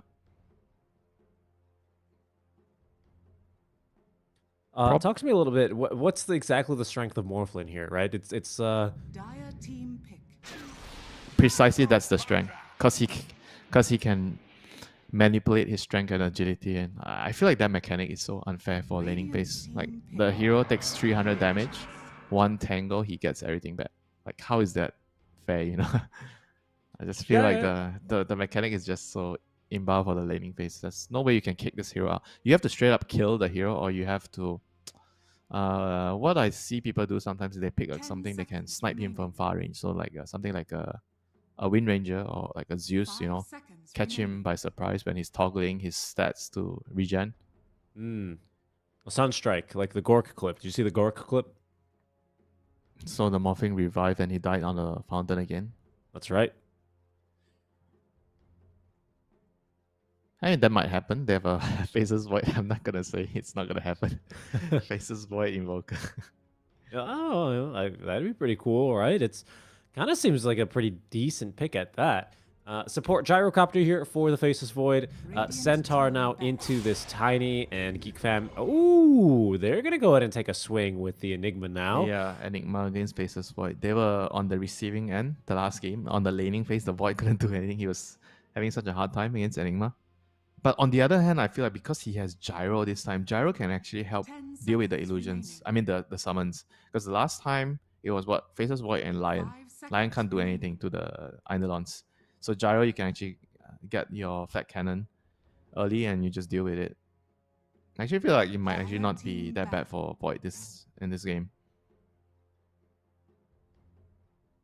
That's true, but you're gonna end up pushing the creep wave quite a bit, won't you? Yeah, I mean, as long as you make sure the Void can help you deward. I think something that people always don't really talk about is when you push out a lane and 10 the enemy seconds support is remaining. trying to contest your own support to block the camp, body 5 block or whatever, seconds you need the remaining. carry to come help you because the wave is already pushed up. Why does the carry need to stay in the lane anymore? Team banned. So you need to go in and help your support 2v1 the other support to kick him out so he can't body block or place sentries to block your camp and make sure you can pull. I mean, it's very, very important, especially against a hero like Enigma. Oh, I agree. This has a huge snowball effect in the lane as well and the rest of the game, right? Because you help your support once or twice early 10 for the first couple of really seconds crucial wave pulls. All of a sudden, the enemy core is farming closer to your tower. Maybe you set up 5 for a kill. seconds Maybe you just get a lot of harass. That frees up your support to go rotate mid for the 6-minute rune. Maybe go steal wisdom at 7. You know, if you need your support babysitting you 24/7, it's going to be really restrict kind of how they play for the rest of the game. And that's really Yep. important when you have supports like a Bat Rider, like a Nature's Prophet. You know, Gyro. like a Gyro. That's why pros can run these kinds of supports, and then when you try them, they tend to really fall flat on their face, right? Because you don't really get Have you to do have you a lot of tried things. Gyro? Gyro is so fun in pubs. Are you kidding? Oh, of course. I did 5 Gyro back seconds when remaining. Insania was playing him a lot. So that was like what you would go drums, Yules, and then Boots of Bearing, and that was a ridiculous build. So you did so the much shot damage. the shot is actually so fun. And you basically kill the enemy supports accidentally sometimes with the shard. It's great. It's a fire and forget missile, as he says. Mid laners being banned out. What are we gonna see here? It's just the Ember Spirits. Nothing too crazy. Oh come on, Invoker, let's go.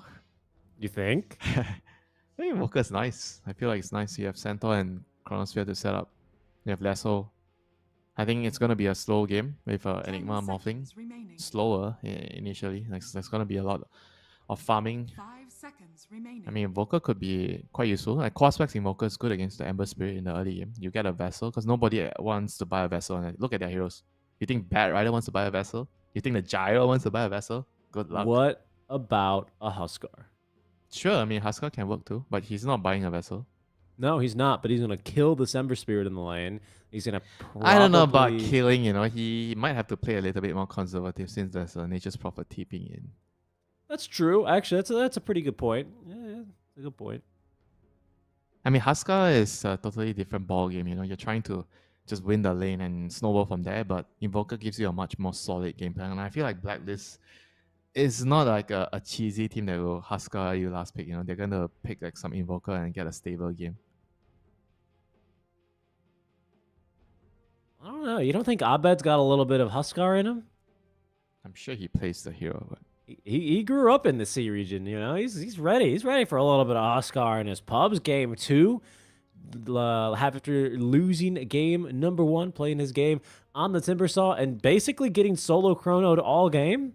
What will it be for you know Abed? what would be amazing if they pick a Huskar and Enigma's mid Ember soft lane. That'd be kind of fun. I mean, It'd probably Cox maybe you. definitely plays the hero. All right, we'll see here. Down to 10 seconds. Blacklist. What'll it be for Abed? It's gonna be the Zeus. That's another hero you brought up into this morph lane, though, isn't it? Yeah, you can snipe the morphling from far range. You have a good lane matchup against the Ember Spirit. But the reason I don't really like this hero so much is because of the mage slayers going on in the game. I just feel like the hero doesn't do so much with the item. I mean, nowadays people just buy like shot into a Manta style. You farm and you're really greedy on this hero. So you're gonna have to rely on what the Centaur. I think the Centaur needs a very, very good start this game. Because if you look at their lineup, who's gonna be setting up most of the stuff? It's gonna be Centaur and the Bat. And both of these heroes are going to have to farm their daggers. And I think that's gonna be a hard time if the laning phase number 1 doesn't go well for the Bat and the Centaur lane. So if I'm actually thinking about it from GeekFam's perspective, maybe I'm gonna try to shut down the Centaur's lane more compared to the Faceless Voice lane to make sure that the Blink Dagger heroes don't actually come online early.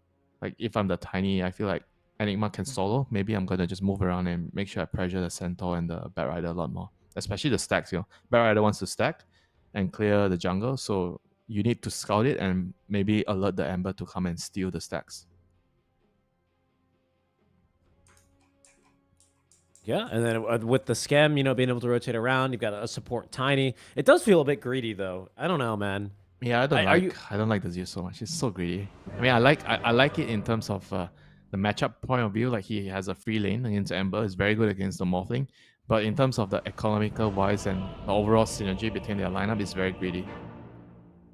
I seem to recall Natsumi Morph is a little bit of a raid boss as well. Isn't he very good on this hero?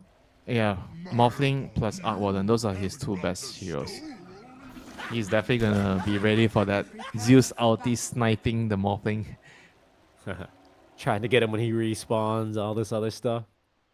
Probably not when you respawn, yeah. I feel like when you respawn because you're invulnerable, you just have to wait a little bit. I think it's hard, like if you want to kill someone when he's respawning, you need some luck. Winter, you don't know how these cores think. Us supports, we die early game. We look around the map. Oh, where can I TP to? Can I refill my mids bottles? Let me buy some wards. These cores, they respawn. The hard creeps. base is still play. Creeps. Double I'm wave. TPing there. They're looking at the map. Give me that wave. That wave's mine. That wave's mine. Don't touch that. That's mine. That's my wave. That's my wave. Please body block that cam, or please drag the wave away from the tower. Normally I hear this. Hey, go drag the creeps. Don't let it go to the tower. Drag it somewhere else. 30 And seconds that's what they do. He's too busy microwaving his team. He's gonna TP you right away and keep farming those creeps, man. These core players, they're addicted. They're not waiting any time for that fountain invulnerability. How many times, Winter? Let me just put it this way, right? As a support, how many times have you died early, right, in the lane, tactical feed, and then you have to wait to refill your mid laner's bottle because he's like farming a camp or he's outside of TP range?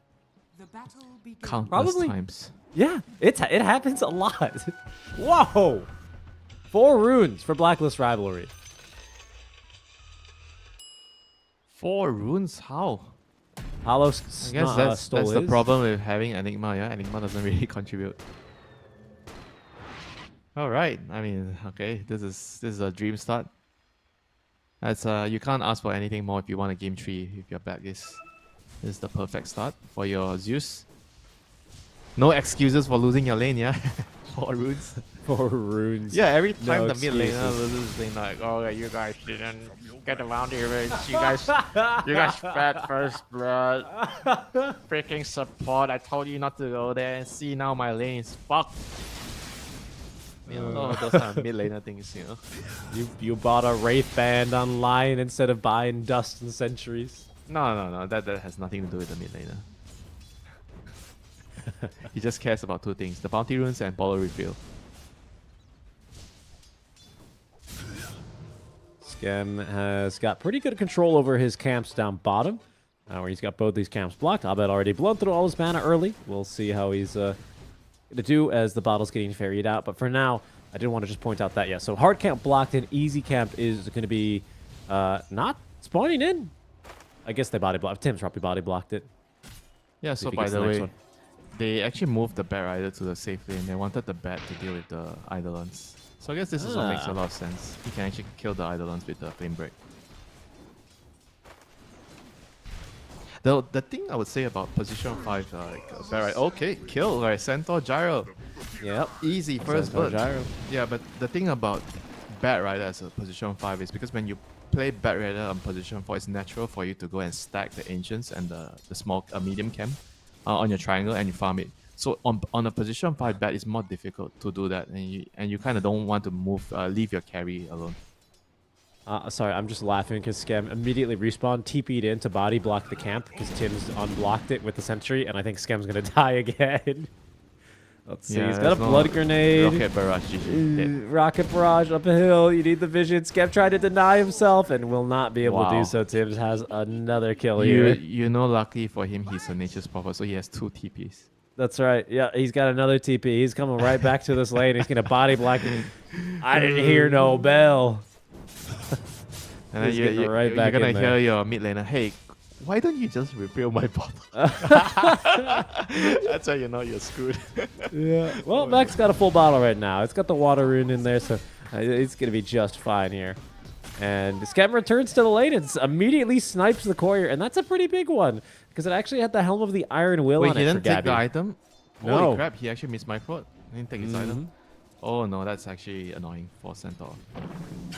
No points in Retaliate either, so they're going to be free to try and get their harass in as Tim's taking points in this flag cannon. Is going to be able to do some pretty decent damage. You can see Gabby, yeah, he's probably regretting having lost his courier there. That really sucks not having that bonus armor. It's huge how much armor that is. Oh, Gyro, please spare me some tangles. That's what he's saying to his support right now. He's gonna have Knight to Rider play. tossed in the middle of the Eidolons here. It was a nice one, but they just don't have the points in the Avalanche. Couldn't quite secure the kill. Healing Salve is going to be used. And otherwise, effective harass. Good stuff. It's going to force Palos, yeah, to take a little bit of a bruising from the Eidolons.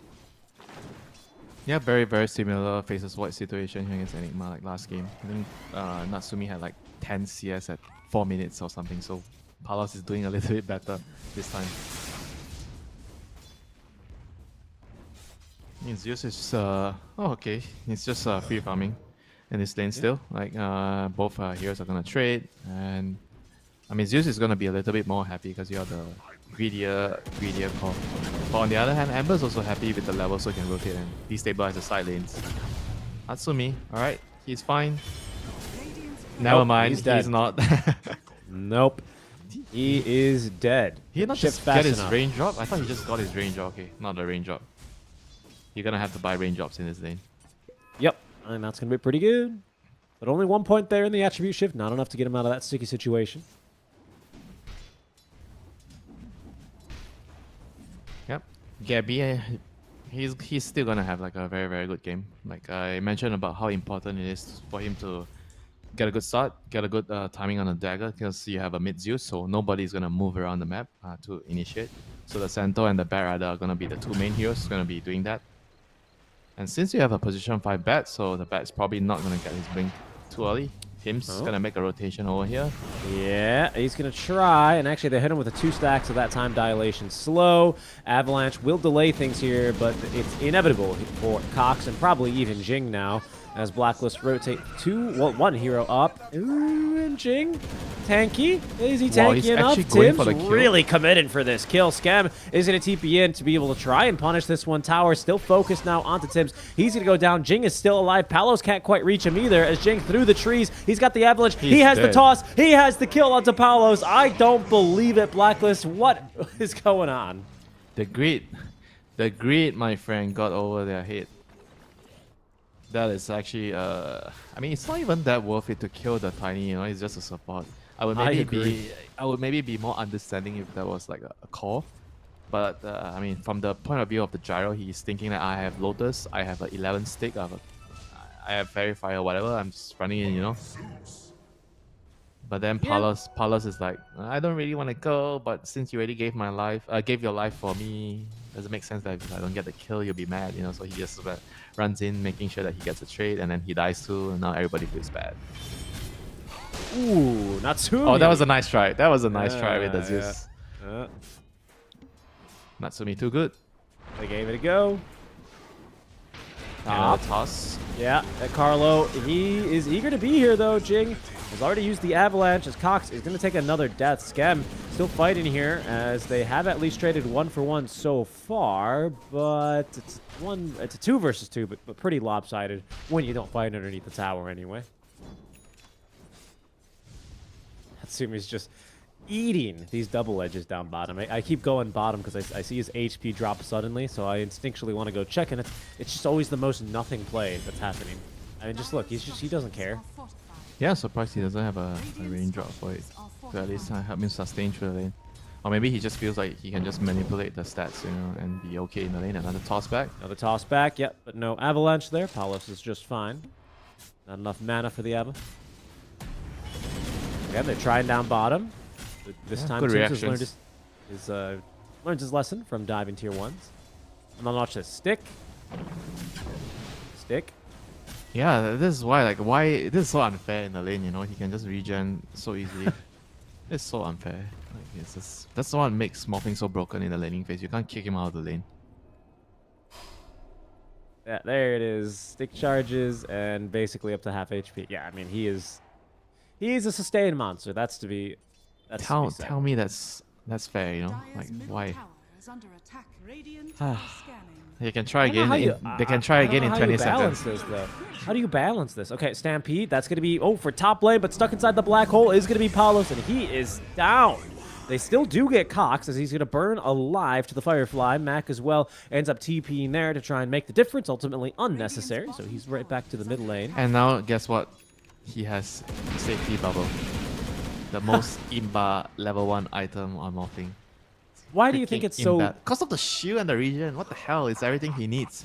It's gonna give him time to react for the attribute shift, and you can always just survive. You know, for that little bit longer, and then you trade. I mean, you toggle your HP. Carlo is gonna die here. Avatos is gonna be able to basically secure it. No, I mean, yeah, you're right. Those look really good. There's a Zeus ulti, so he's got to be a bit careful. That just barely enough mana for it, as he is trying to rotate down bottom. But just we'll be able to collect the bounty. Tim's is here to be a bit more annoying. I don't know if he can really fight too easily into this morph, though, to be honest. He got purged. I just think it's so funny when sometimes the neutrals just start acting up. Is under attack. Radiant's bottom tower has fallen.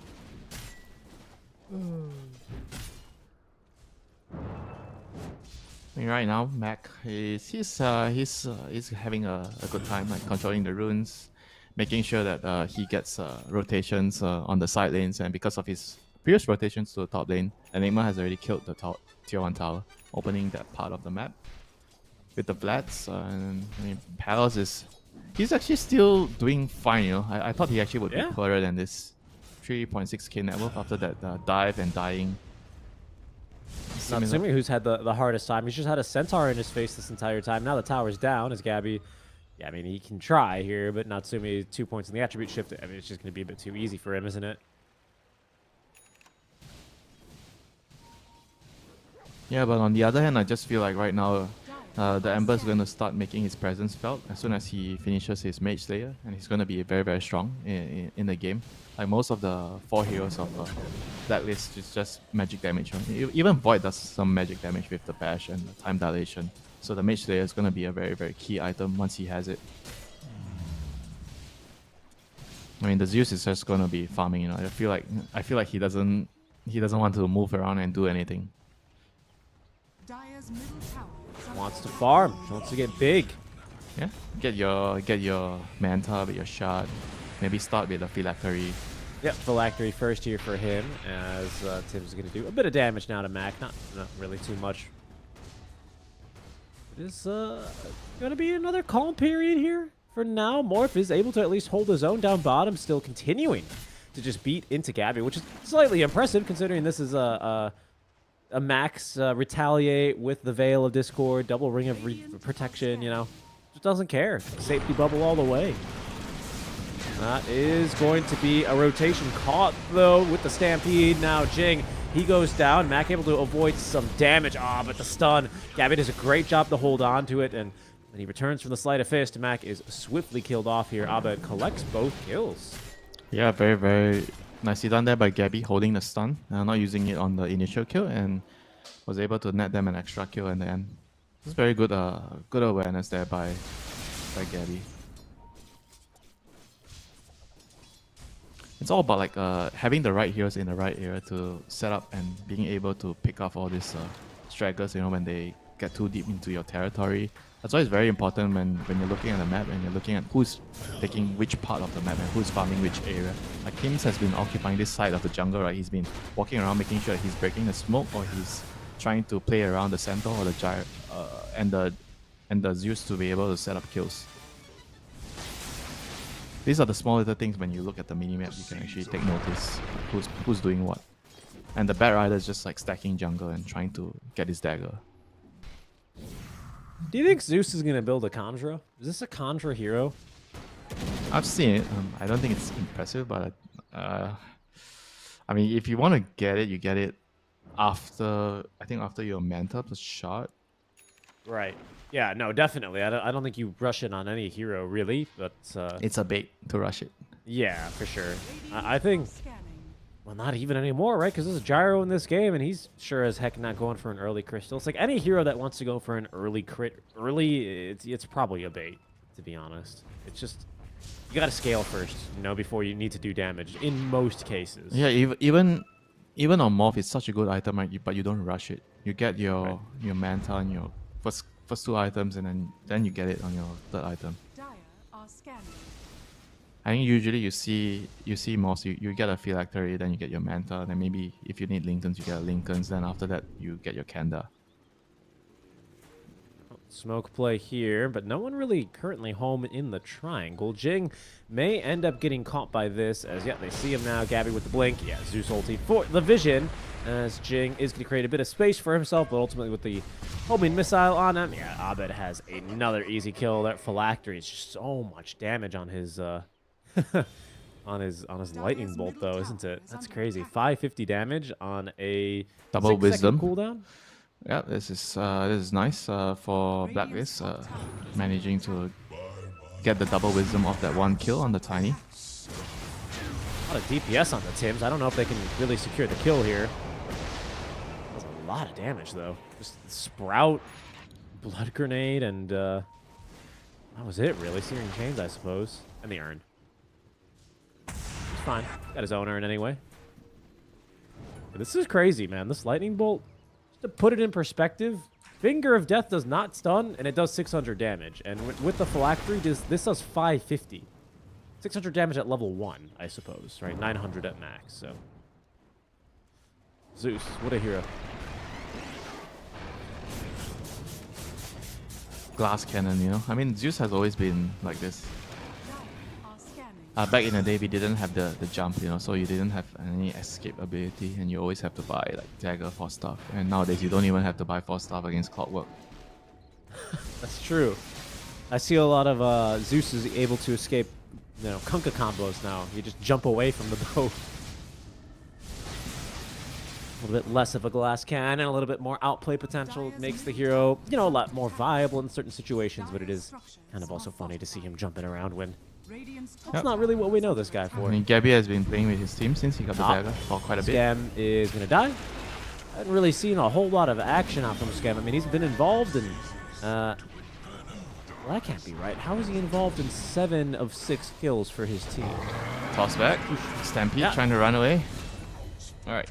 He tried to blow up the Morphling with the Zeus ulti, but yeah. Morphling was not having any of it. He has a lot more HP toggled up, so he can survive the burst. That was very aggressive out from Gabby, but you know, I could see he wants to make a play happen somewhere. A lot of the farm is just being absorbed by literally everyone on the team. If Blacklist can farm for another 20 minutes, you have all of their heroes are Bat Rider Gyro support duo, and you have a Zeus mid. I mean, the Centaur is pretty much the hero that's going to have to lift a lot of you know, those heavy weights in this type of situation when you have your blink. You are only allowed to farm until you get a dagger. After you get your dagger, you've been demoted to slave status. You know, you have to run around for your team, carry the bottle, you know, hold the water, carry why the don't bag. you just say he has to start pulling the cart, you know? Yeah, he has to start pulling the cart. The workhorse, you know, eventually. Now he's the workhorse, but probably not going to see the Eye Scepter. We do see Lightning Hands, though. That's already online. Abed buying that as soon as he could, basically. Now has that Lightning Hands ready to go. Ready to farm, you should say. Because when people get that shot, it's not ready to go, it's ready to farm more.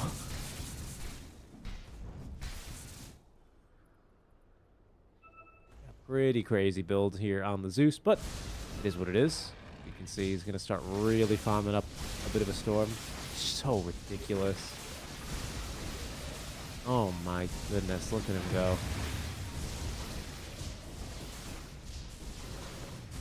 You get a Maelstrom on top, you know? Why? You don't need one. Max lightning build, you know? either you kill them because they stand still for long enough and you get all the right clicks out, or you burn out their GPU, they disconnect and you win the game. Yeah, that's why you're a producer. You're not a player. All you think about is the equipment. Heavy. He's fine up top lane. Really, they can't quite kill him. But Carlo, I think he's got his Blink Dagger. It's on the way. In the courier. Yes, indeed. There could be a jump, or they're going to jump him with the black hole as well. They also find Tim Stampede, but the kill on to Cox is going to be just too easy, too fast. Almost maybe thought he was going to, have to use the chrono. Didn't actually have the mana for it. I mean, so 1 for 1. I guess black hole use. Nothing big on the Dire side except for Stampede. But on the other hand, you're farming on 2 lanes, so you're not too upset about losing the Enigma.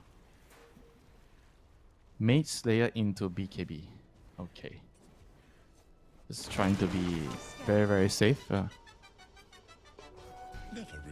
was kind of feeling like you go for like more greedy items on the Ember after the Mage Slayer, like Maelstrom, but he feels like he needs the BKB to actually run in and deal damage, because there's a lot of magic spells that actually can hurt you in the team fights, even if you have a Mage Slayer.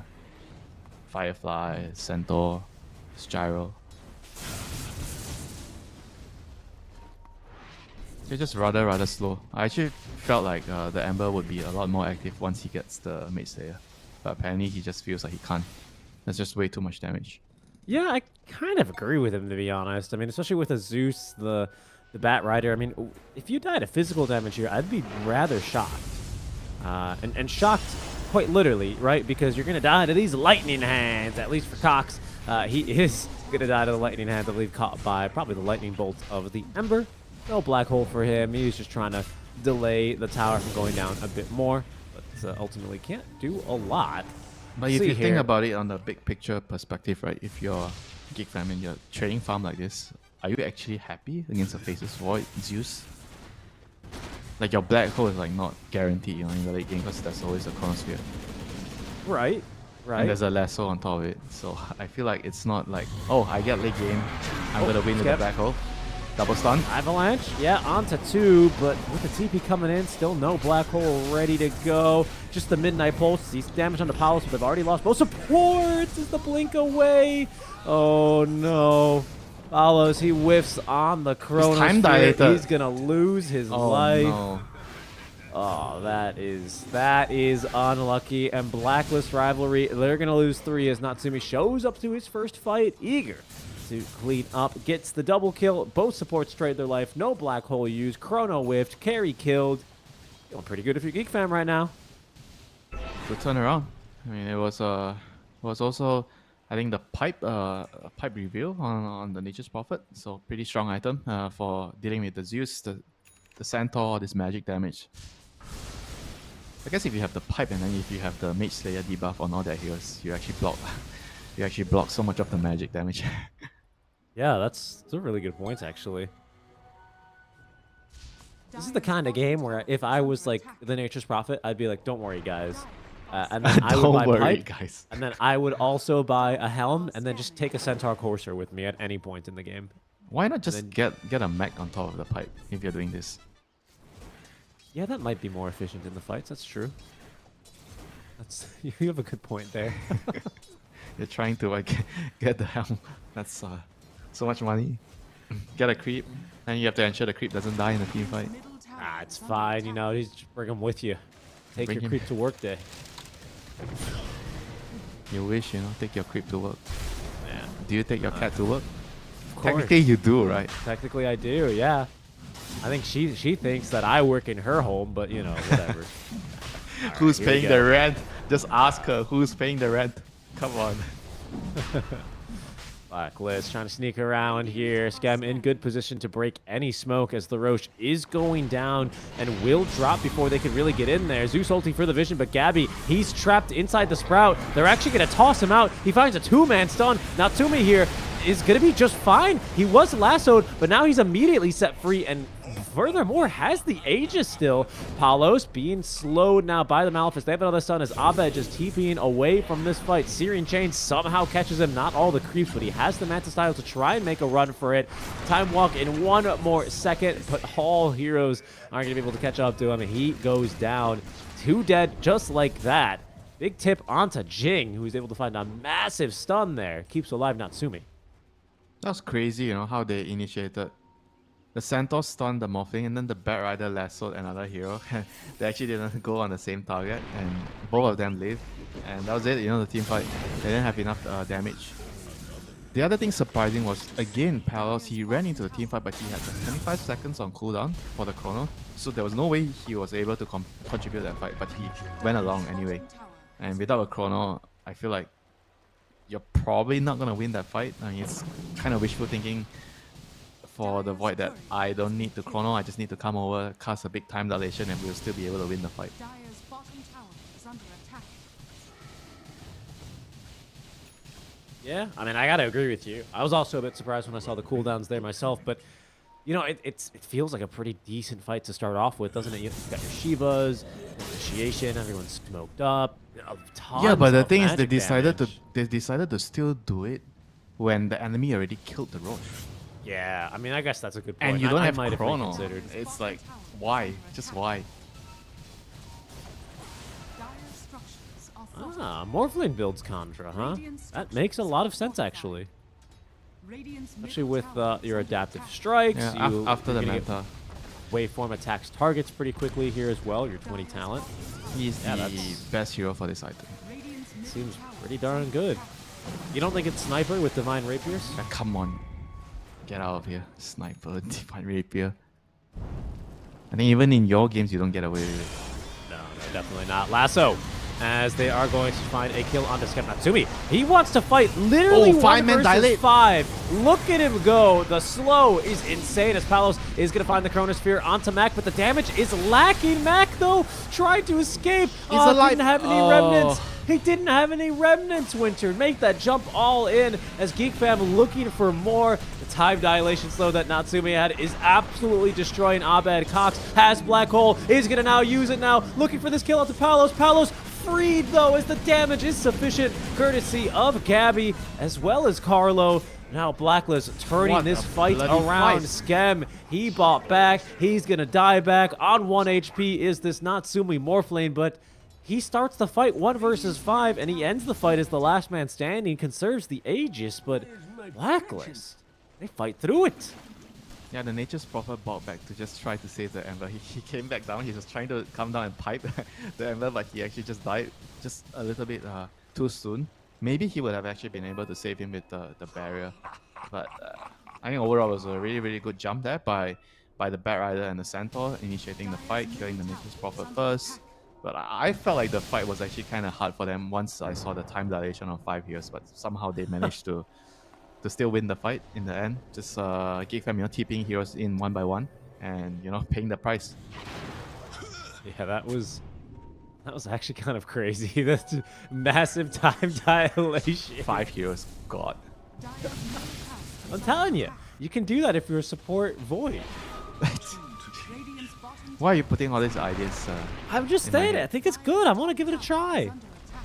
Try in your goddamn games first. Absolutely, I will. Absolutely. I don't, think it can work. You don't go to a friend and tell them, oh, that place looks like a good place, but you are suggesting them to go to the place without you yourself trying it first.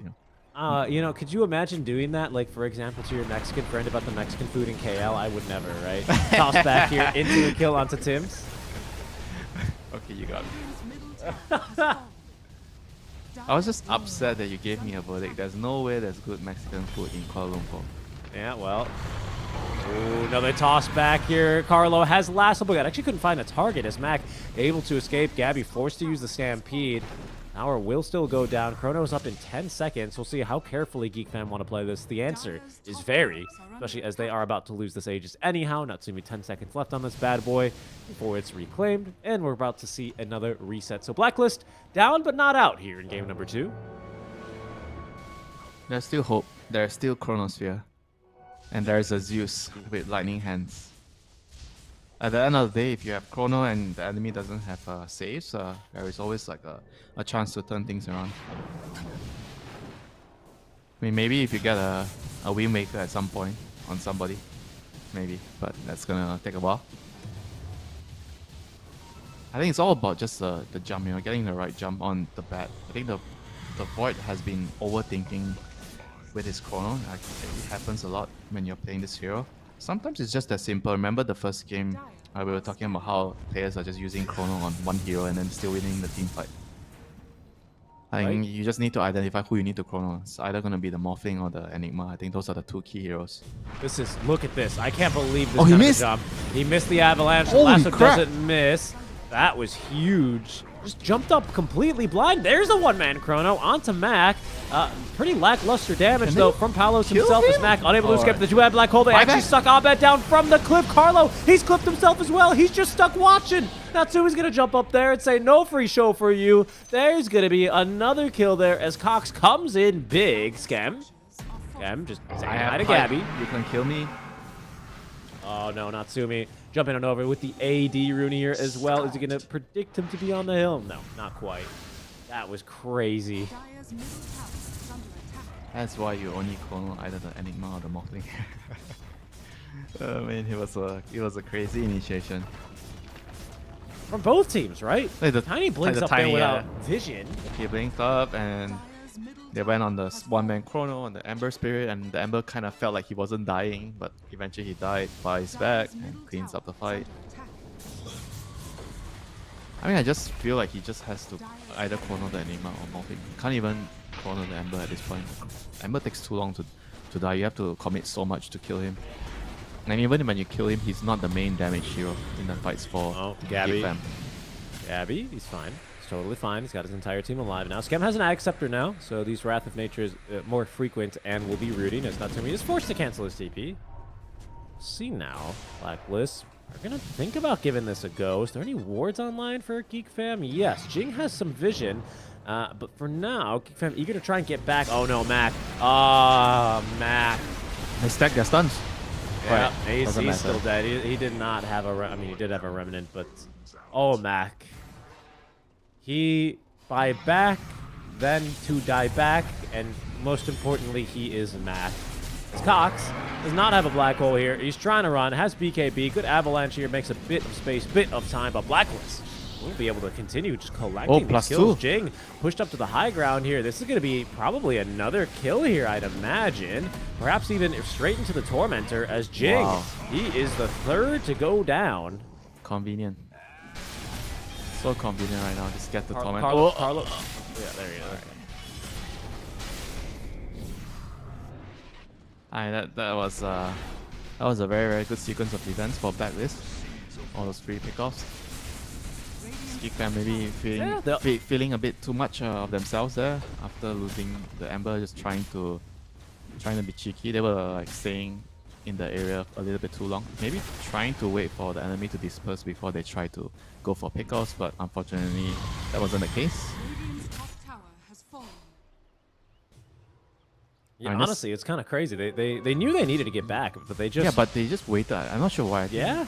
They felt like enemy doesn't know they're there, and they're trying to wait for them to TP to other lanes to come and pick off the last hero. Not sure. Yeah, a bit too aggressive out from them, unfortunately. I think is going to be the verdict either way. Gives more space, more time now. Palos is up to level 20. I mean, this is a big one, right? Because I've been kind of commenting on how lackluster is the Chrono field. Well, It's not not anymore. a big one. No? It's not a big one because he's not Attack been speed, dude? landing What the do you chrono. He's not been landing the chrono on the right heroes or Yeah, any yeah, hero. Yeah. Okay. Winter's just a hater right now. Let's see if he can redeem himself.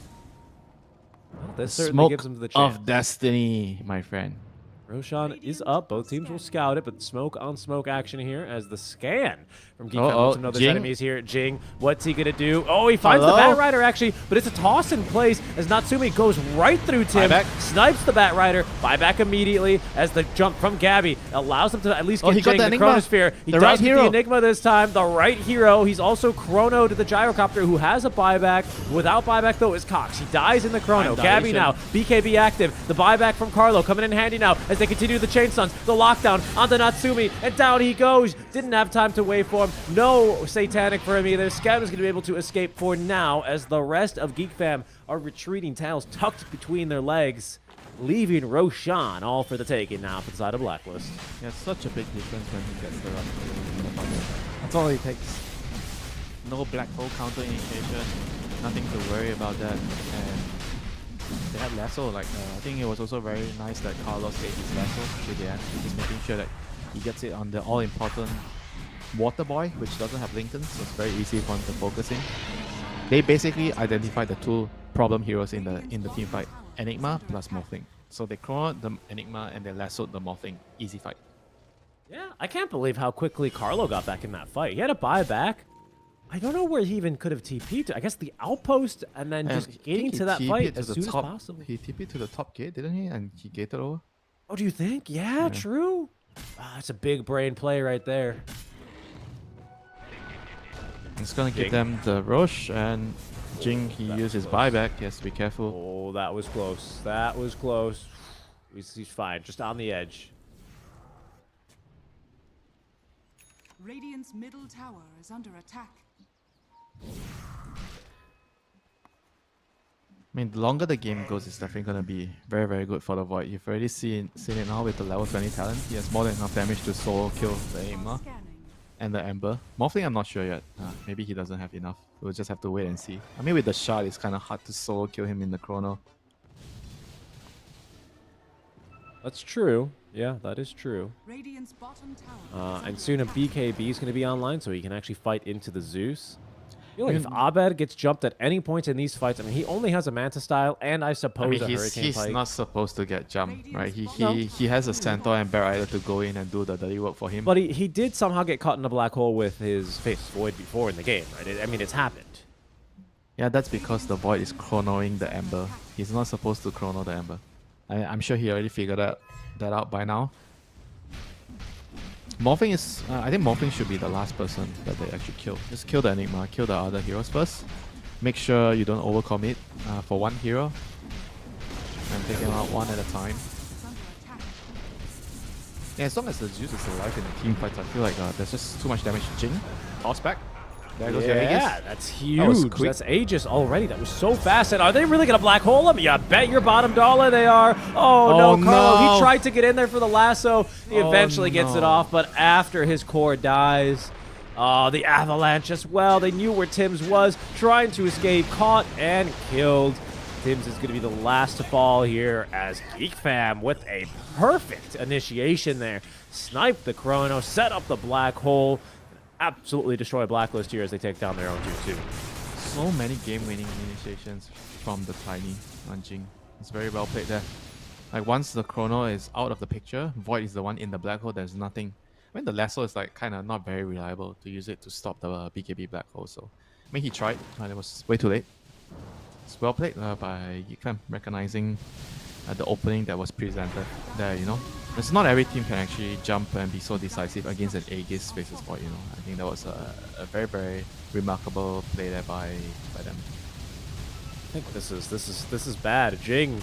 That's I mean, like Megas. honestly, I think they can just Blacklist. Megas.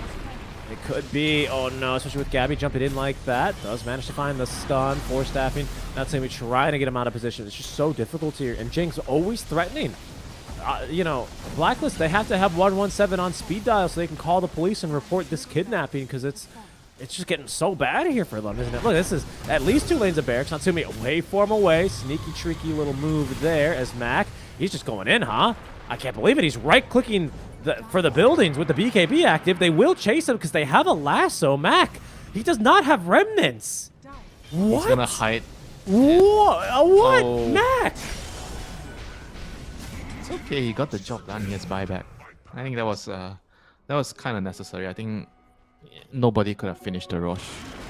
I mean, not the rush. I mean the Rex. I mean, in a perfect, in a perfect world, you have a remnant somewhere when you're doing that. Yeah. But That's all I'm saying. I know. I mean, sometimes you can't plan for everything. You use your remnant to do something else, and then you just don't have remnant, but you still have to finish the objective. Cox is like, I need a second. My Ember does not No, yeah, understand I- remnants. I know you are the person that's not gonna put your neck on the line when it comes to sacrificing yourself for the greater good. I mean, look, I'll do it for. You're definitely not doing it for me. You know, you're coming on broadcast, showing up to work, telling everyone that I'm giving you bad advice on Mexican restaurants in KL. Well, you know, that's fine. I don't blame you there because you've just never had good Mexican food. It's okay. I understand. Yeah, I remember how you laughed at me when I told you I had Chipotle. Ah, yes. Chipotle is pretty tasty, though, honestly. You gotta. Did you get any good Mexican food in Seattle? Look at Gabby. Gabby's so chill. Take your time. Smile. You can take my pause time too. That's a classic SEA one. Yeah, the classic. Oh no! All the power went out again. Oh man, we'll take our pause time. Try and get through the day. Fortunately, I don't know. We've had some pretty stable internet. We've had some pretty untimely pauses. This pause out of all of them is not the worst that we've had. We had a pause yesterday, right, where a centaur just immediately jumped in and found a 2-man stun, and then they just paused. Cannot pause for toilet. Ah. Yeah, of course, it's a mic problem. Of course. Mic or ping. What? Ping or Mike?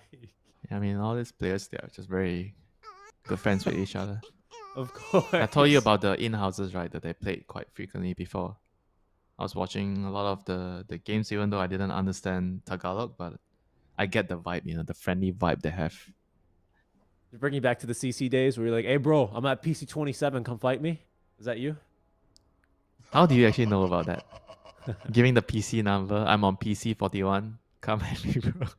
That's the classic thing. You try to challenge people. We And 1v1. you know, the evil thing I would do is I would actually give my friends PC Are you serious?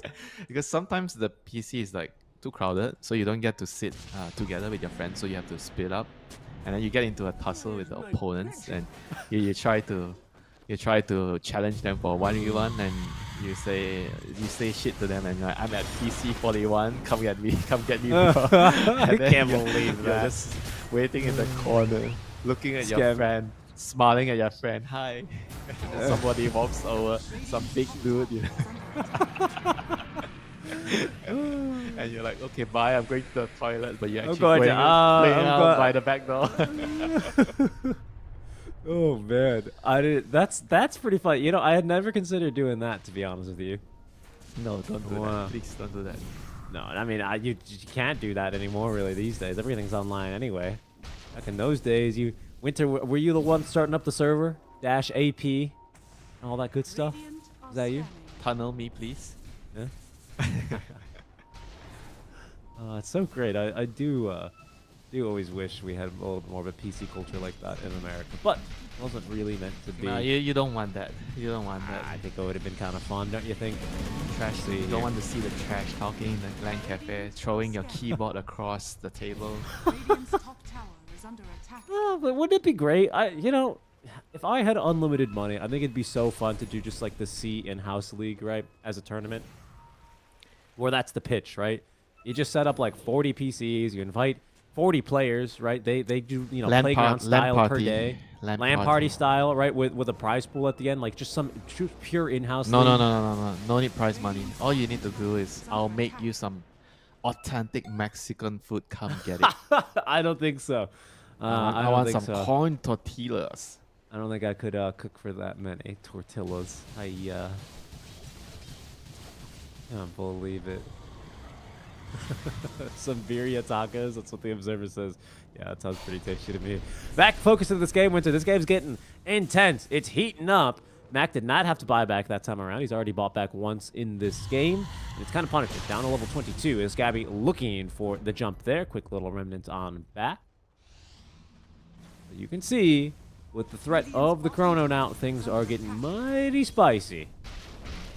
There's a 25, though. Natsumi has his 25 talent for the waveform cooldown. I believe he is the only one, though, at 25. Yes, indeed. But we've got a couple of heroes who are getting pretty close. Gabby, is a few creep waves away. I'm guessing he's going to take Hoof Stomp duration. I can't imagine Retaliate Aura is all that much to write home about. Especially in a game like this. Whoa, Jing, you madman!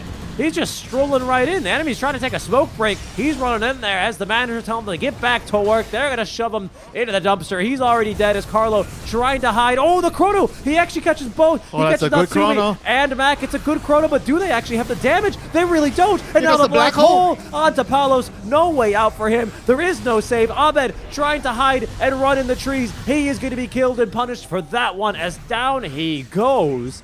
Jing, what a Giga Chat. He just walks in and says, hey guys, do you mind if we fight here real quick? And Blacklist, even though they just smoked, they weren't ready. What actually happened? That was actually so strange. He got a pretty decent chrono. I think Zeus wasn't able to output damage. He was stuck in the trees or something. He was stuck in the corner. Oh, we don't have They replays, just do didn't we? do anything into the chrono. Dire's turret has been killed. That was actually a big deal. I think they might have just lost the game for that. Yet. I mean, they just couldn't take down If this you don't Hungry. if you don't get Enigma in the black hole, you actually can't. I mean, in the chrono, you actually can't use your chrono. Like every single fight that he didn't chrono the Enigma, they lost every single fight. So tanky as well, the Ember Spirit, right? Flame Guard online with the Mage Slayer. He's got Trickster's Cloak. He has a Shiva's. So he's got a ton of physical armor as well as they're going to actually try and get through Natsumi. No way, right? Way! Whoa. He's down He's- for 100 seconds. the wrong way. It was green. Oh, he did. He did turn turn red. Mac, no way, right? Oh, okay, I hear a lasso as well. They actually have managed to find Cox. Mac, he's just gonna TP right here. I don't believe it. Right in the face of Tibbs. The disrespect. He says, "Catch me at PC7, bro. I'm out of here." Catch me at PC21 as well. I'm with the guy on PC7. I do not leave my friend alone. I'm just kidding. I'm always the one that runs away first. Two cores. 2 cores down, and we're barreling back the other way, Winter. I don't look at this net. Oh my god, pull up the net worth graph real quick. This is just disgusting. Oh my god. Wait, what? They got megas? Wait, what did the creeps? The creeps I got guess the Eidolon's got megas. Okay, Skem's gonna die. Maybe Skem was a part of that. How the hell? He was dead, right? What the Yeah, hell? he was dead. They didn't kill the summons or something. It must have been the Skem as well. I mean, all right, so now that's a problem. Jing, I mean, we'll see. Every time he's gotten to start a fight, it's gone very well. This time, though, looks slightly more difficult. Does get the Force Staff up to the high ground with a nice avalanche onto 2, but Palos, you chase Palos. Chronosphere is ready. Buyback available for all 3 cores. Obviously, they don't want to buy back here on this Morph lane as he's going to respawn in 15 seconds. And Megas, not quite yet pushing out. They're about to spawn here this first wave. Or they have spawned, actually, this first wave already. And this is going to be the second wave. Can't go for the high ground. No. Don't even think they need to use buybacks on any of the They can heroes. take Roche, though. It's up in 30 seconds. Can They don't know that. I mean, can they go? I think they have pretty much no choice. I think they need this, Roche.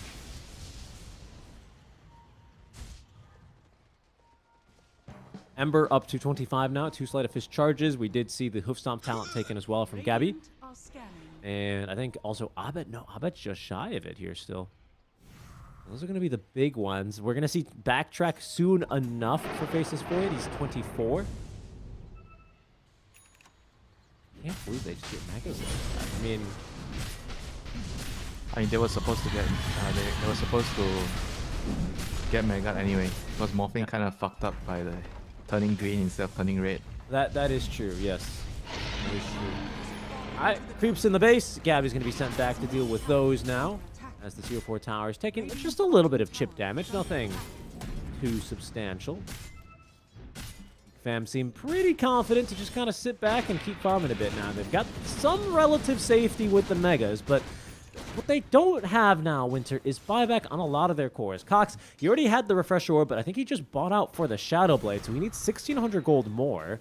Natsumi, what's new here? Butterfly, I believe, is the newest item for him, which is going to be problematic because we're quite far away from an MKB for Palos, who does have the Refresher Shard from this second, make that third Roche, pardon me. All or nothing, Richie. Yeah, They're pretty running in. much. Careful here. Fight is going to be kicking off. Buyback status is looking few and far in between as they make the jump onto Scam Mac as well. Syrian Chains onto Tim's. In goes Natsumi. no, Wants Chrono. to try and start this fight off. Lopsided. Where's but the Enigma? Chrono, it's only the Tiny. They didn't get the Enigma. The Shadow Blade, he's still lurking around the fight. Has BKB, Blink Dagger, Black Hole at the ready as Palos refreshes, but straight into the Black Hole for him. Carlo able to save the day as he's actually able to prevent the Black Hole from going on. Cancels it with the lasso, but Palos, he wants to bail out of this fight. Second Chrono, that it's has going to to be be used game. defensively, Winter. Vega creeps running into the base. Abed is down. Gabby it is down. They don't have buybacks. That's a 10 times godlike streak for Gabby as well. 2,000 gold fed over. I can't believe we have megas, and it's still less than a 5k net worth lead. This one just might be it. I think it might be over. Palos used everything in that fight but the Aegis. Doesn't have another chrono for another 110 seconds. There's no buyback either for any of these Natsumi heroes. is here to shut the door forever. Not forever, but yeah, for now. For now. Shut the door to the upper bracket at least here as Geek Fam attempting to finish this one off 2-0, taking down the first of the tier 4s. There's no fortification remaining as Jing once again, as he's done all game, jumping in to set up for the win. They take down Natsumi. He is going to respawn here, but he'll have no throne when he does it. That is it.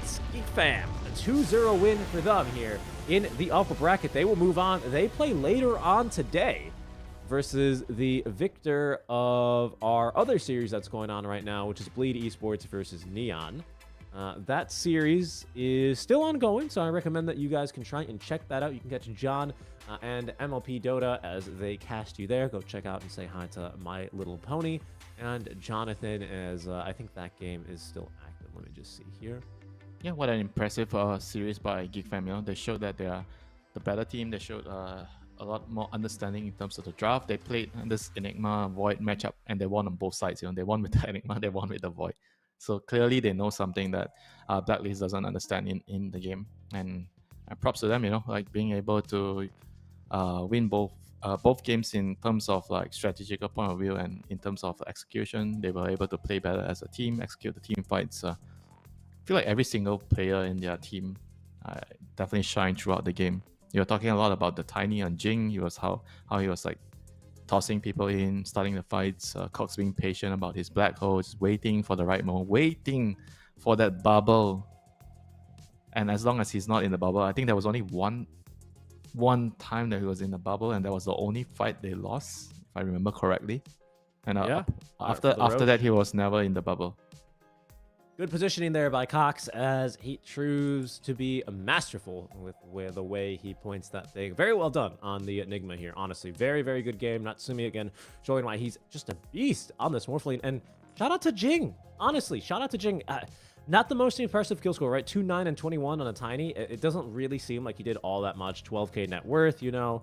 How much could he really do? He did so much in that kind of a game. Just running in, being bold. Sure, every now and then he whiffed on the initiation and it looked a little bit funny. But for the most part, Winter, he played a phenomenal game, so I just want to quickly commend that. For Blacklist, not a bad performance either, right? Just kind of outmatched a bit when it came down to spellcasting in a lot of these fights. Yeah, but it gotta suck losing the Rambulan, you know? It's true. Nobody likes losing the Rambulan, the all Filipino affair. So they have to come back stronger from the losers bracket, have to figure out what went wrong, what are the adjustments they have to make, and try to work things out and hopefully get a second chance at attempting to change their fate against Geek Fam. Well, we should send you guys over to game number 3 of another series that's going on. You can catch My Little Pony and John Xfire. They're going live with Bleed Esports and Neon. Game 3 in just a bit, guys. All you need to do to check out that game is change the Ember to Storm if you're here on Twitch, or navigate to the YouTube channel where you can see all the live streams are there. That game 3 is about to go on, guys. For now, we are going to return with, I believe we're doing the Talon Esports game. Is that right?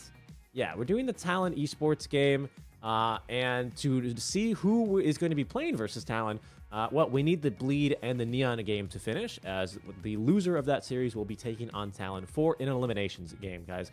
That is going to be taking place in about an hour and 45 minutes. So make sure you check out the Storm stream to say hi to MLP and John, catch Bleed and Neon in game 3, and be back here in a couple more hours here for our next elimination series, guys. We'll see you then.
you want me to make you believe. I want more than just enough to survive the winter. Time is elusive. Our days are getting shorter. It's now or no way. 'Cause life flows like white water.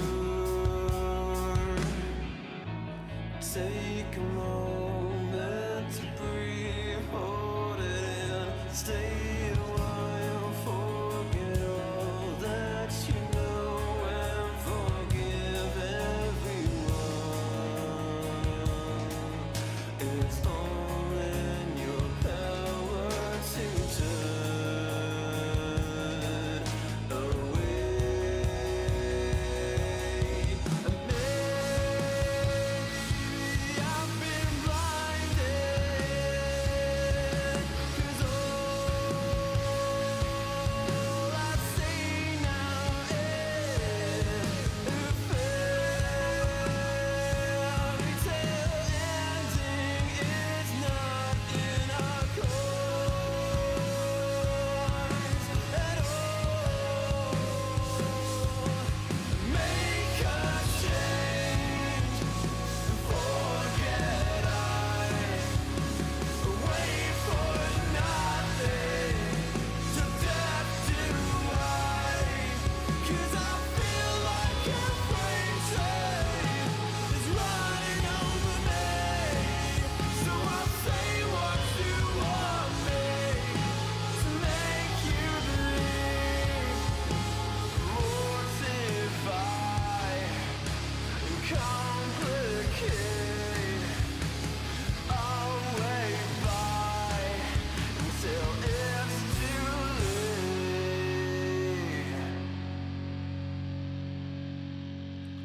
But I think that you know much better. Wait forever. My head is on straight for once, and you will pay for it.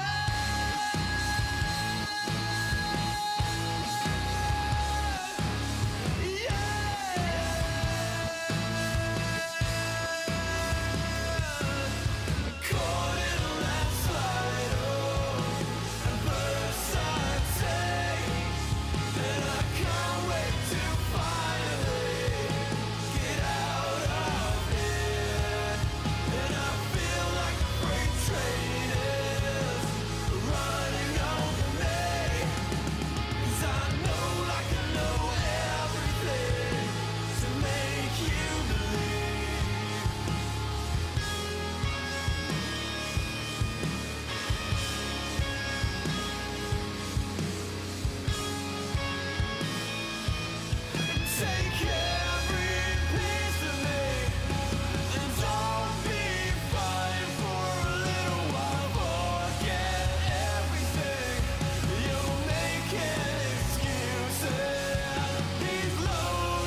game plan. Double XL up in the paint, you can't shake that. All the way gassed up, full tank, man. Moving too quick, keep the cameras in the playback. Dang, tell me how you feel with it. You put a lid on it, I ain't got no chill with it. This right here your problem, you gon' have to deal with it. Lay it on the line, high risk, that's the meal ticket. Yeah, we ain't never fall back. Hold our ground where we at. Never fall back. No lies, no facts. We gon' stay right where we at. We ain't never fall back.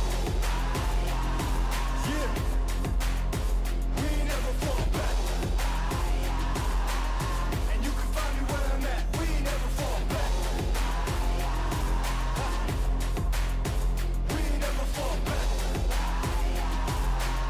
And you can find me where I'm at. We ain't never fall back. Been way down, never faltered. Came with the hands out, get them off us. I'm 24/7 in the office. Pay attention cause I ain't repeating offers. Yeah. Never met a man I've been scared of. Careful, you gon' get exactly what you asked for. Here for whatever you bring me, getting handled. I answer to no one, I don't need to hassle. Yeah. 10 seconds remaining. 5 seconds remaining.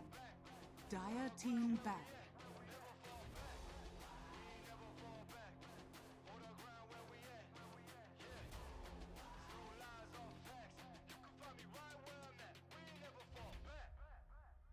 We ain't never fall back. 10 seconds remaining. 5 seconds remaining.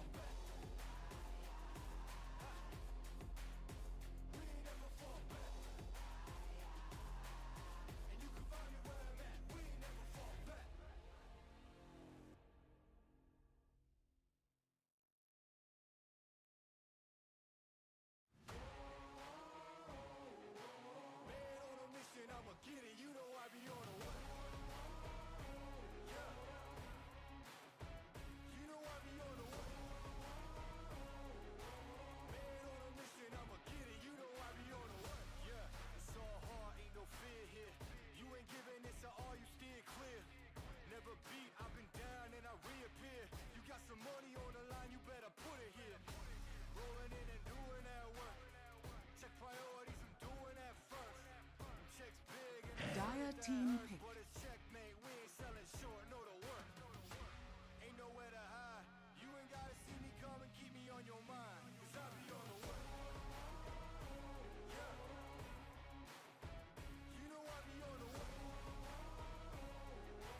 Man on a mission, 10 seconds remaining. Radiant team pick. man, we coming for the Spectre. If they said I couldn't have, get the team. I got a vision for the things you ain't believe. And here's the motto, hard work is over everything. It's that comeback. I'm calling plays, hit the pass, then the run back. Yeah, I'm far ahead and got a 10 seconds remaining. But we ain't letting up, we never done that. Ain't nowhere to hide. 5 seconds remaining. Come and keep me on your mind. Cause I be on the way. Yeah. You know I be on the way. Man on a mission, I'ma get it. You know I be on the way. Yeah. I'm on the way. On the way. Yeah. On the way. I'm on the way. I'm on the way.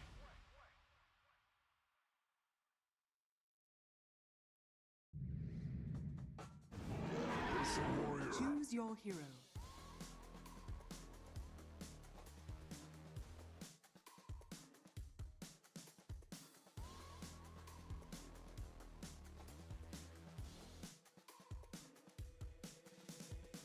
They say that I'm such a weirdo. Tattoos from my toes to my earlobes. Was a role model, I never had a hero. I learned how to live through the stereo. Coming from where I come from, nothing inferior. Everything you see ain't what it appears though. Everything that I built, made that from zero, then added a zero. I am my hero. You couldn't imagine what it's like in my mind. It's beauty and catastrophe at the same time. Remember they laughed at me when it was game time. Now I know that they mad at me. I'm what you can't find. I'm not from the day. I come alive at night. I'm not what you used to. Couldn't recognize. They all on the ground while I'm taking flight. Yeah, you're welcome to join me. I promise I won't bite. 10 seconds remaining. 5 seconds remaining.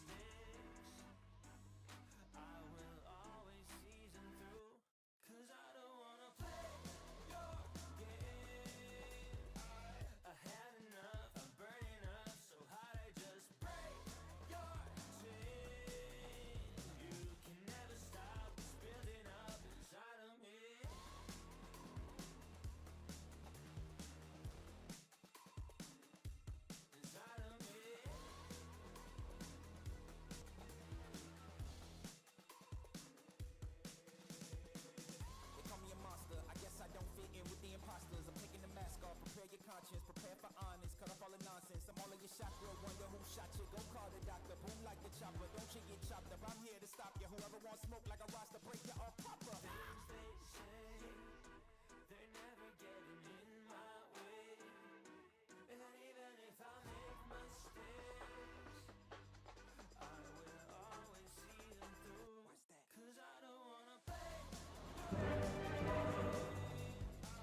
I had enough, I'm burning up so hot I just break. Burning up so hot I just break. Your chain, you can never stop. Prepare for battle.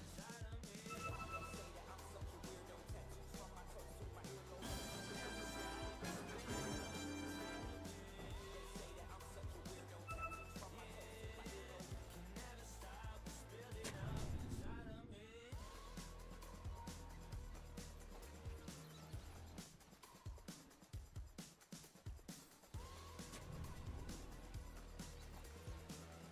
Never stop, it's building up inside of me.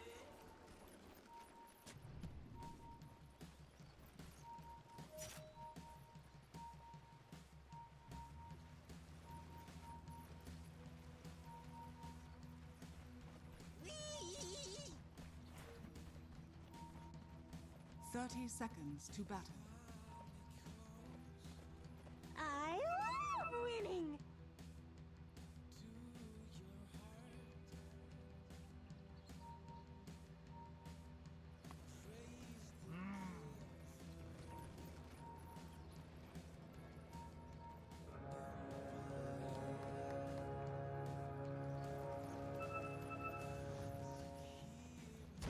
The battle begins.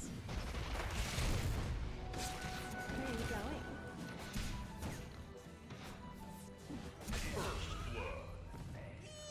First blood! And so much more shall soon be spilled.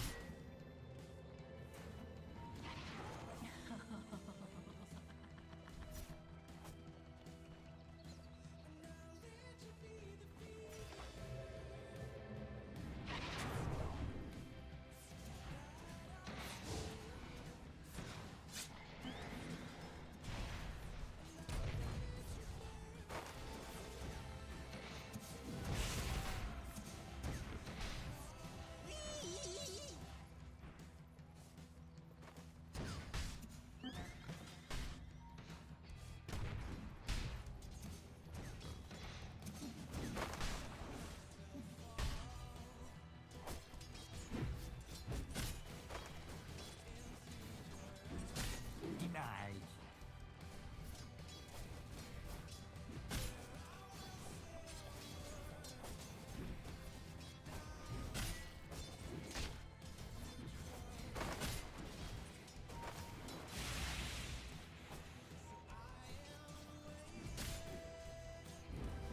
As must be.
Dire's turret has been killed.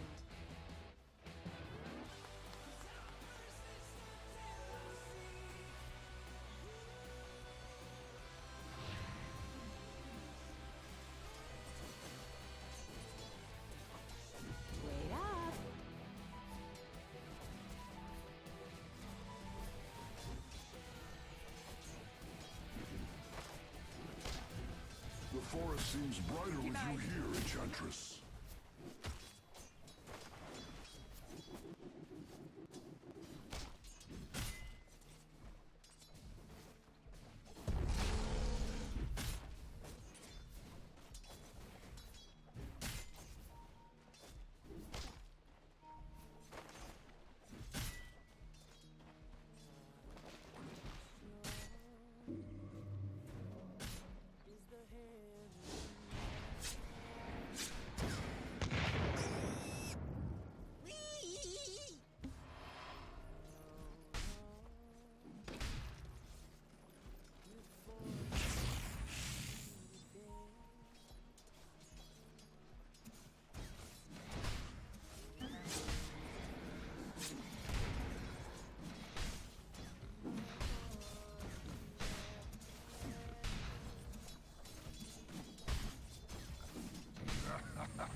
Curse only peaceful death.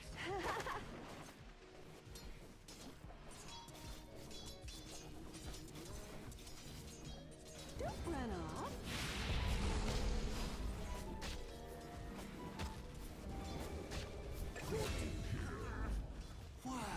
Better luck next time. Precious bounty. Dire's structures are fortified. Nature, attend us.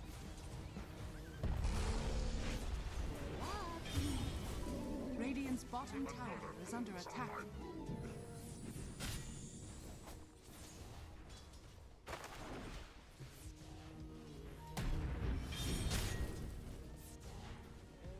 Radiant's bottom tower is under attack.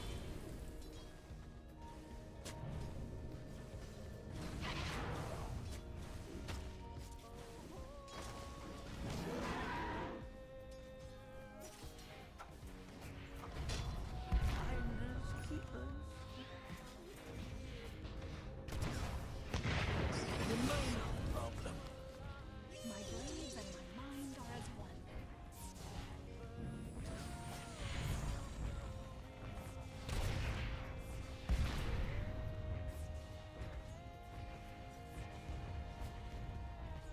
Dire's middle tower is under attack.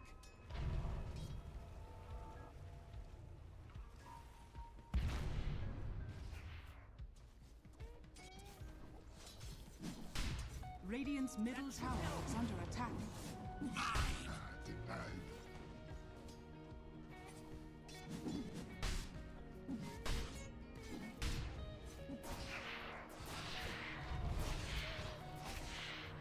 Radiant's courier has been killed.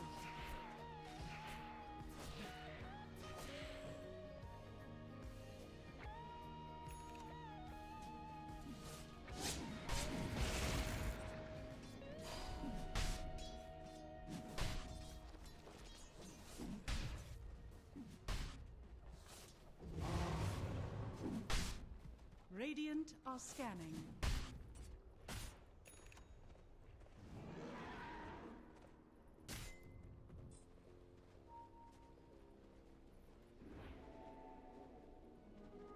Dire's middle tower is under attack.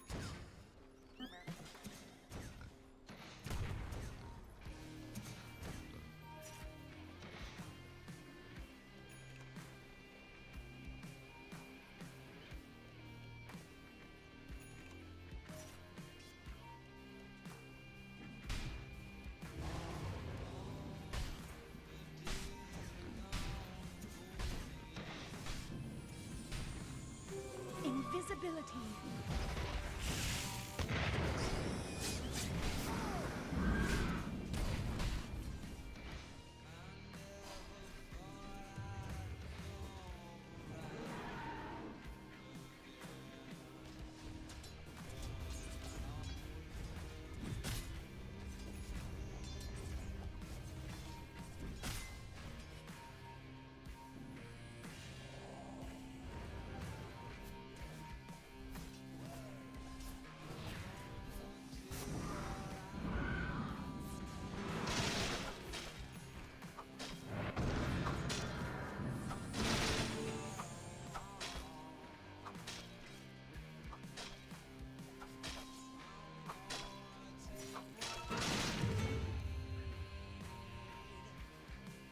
Where are you going?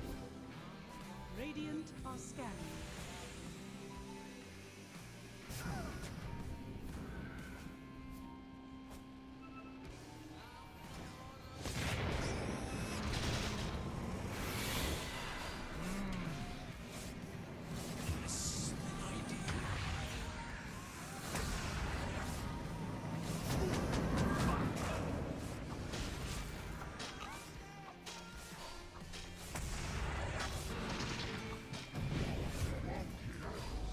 Dire's middle tower is under attack.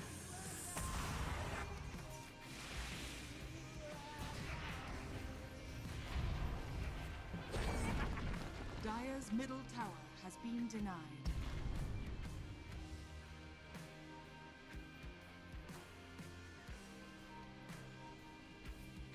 Wait up.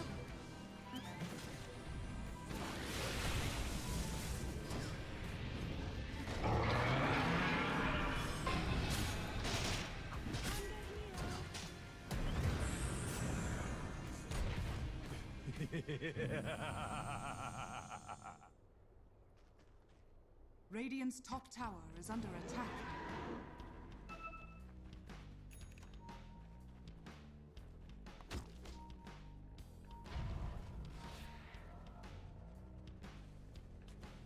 Radiant's middle tower is under attack. Dire's top tower is under attack.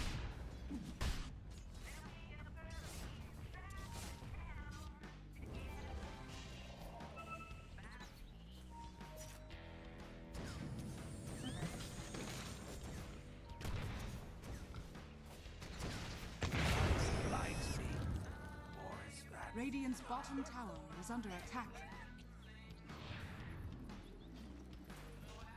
A mysterious corpse. Dire's top tower is under attack. Radiant structures are fortified. Radiant's bottom tower is under attack.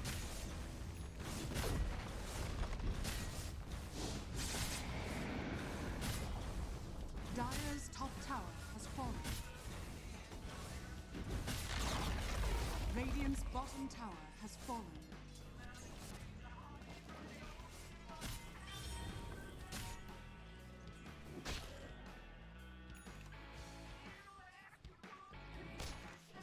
Amazing what you found lying around.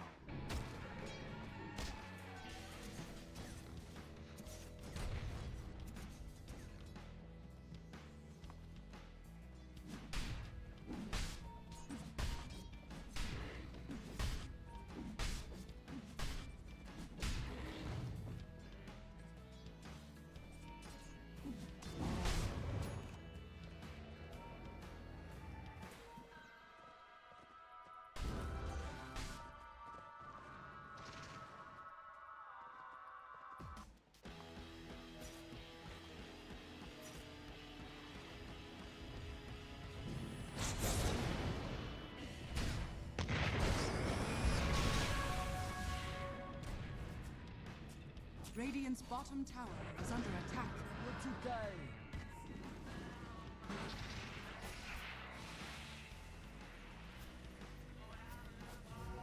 Bounty, which my matriarch will prize.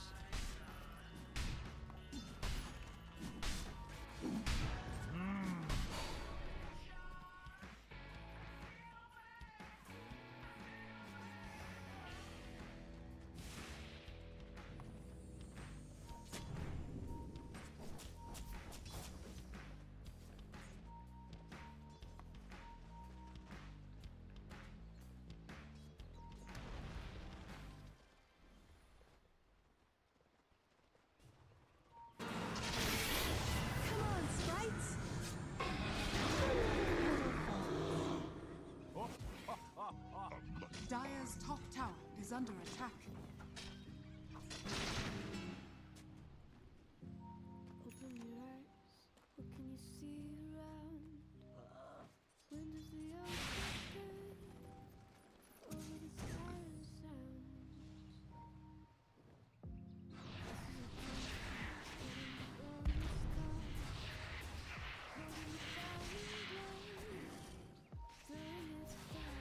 Dire are scanning.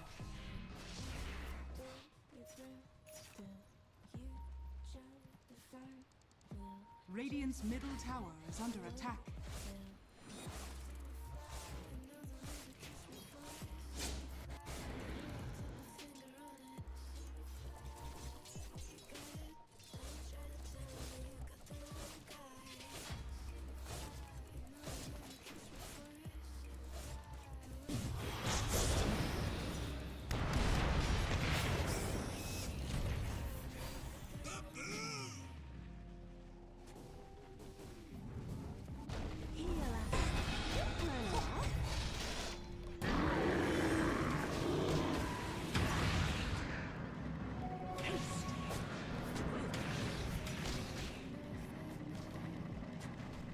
It's just not fair.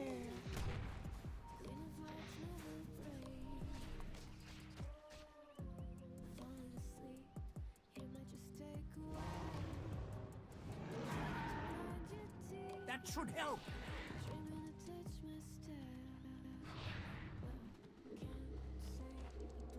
Dire are scanning.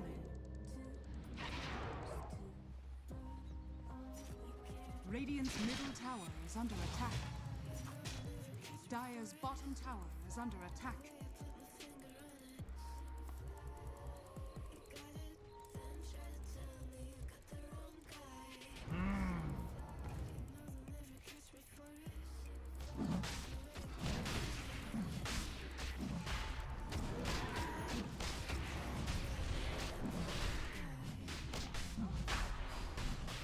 Amazing what your Radiant mind are is like. scanning.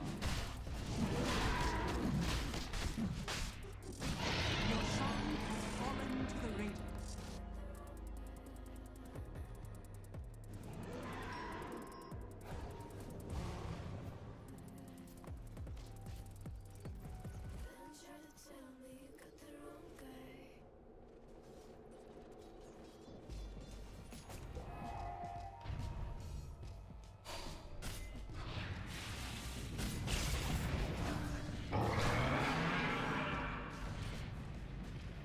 Radiant's middle tower is under attack.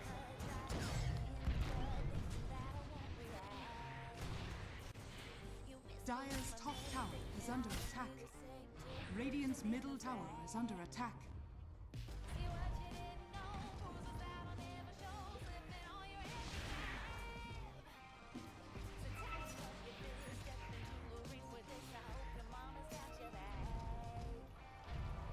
Radiant are scanning.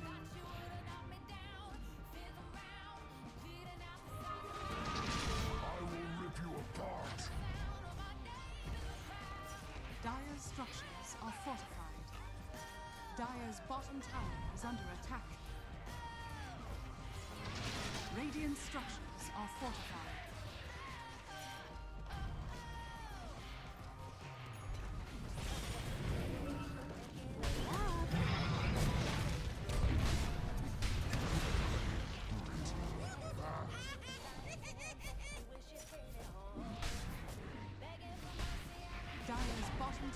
Dire's bottom tower has fallen.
middle tower is under attack.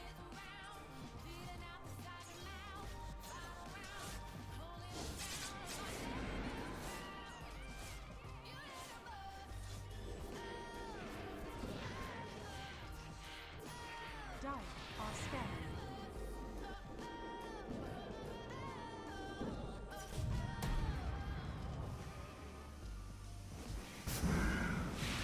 Dire's middle tower is under attack.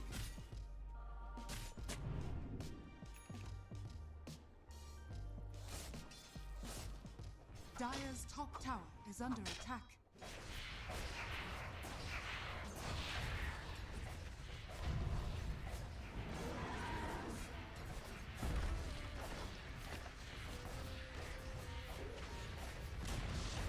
Dire's top tower has fallen.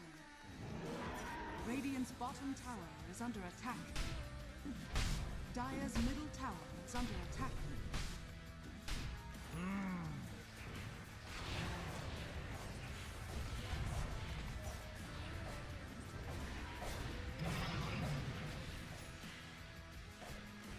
Radiant's bottom tower is under attack. Dire's middle tower is under attack. Dire's structures are fortified.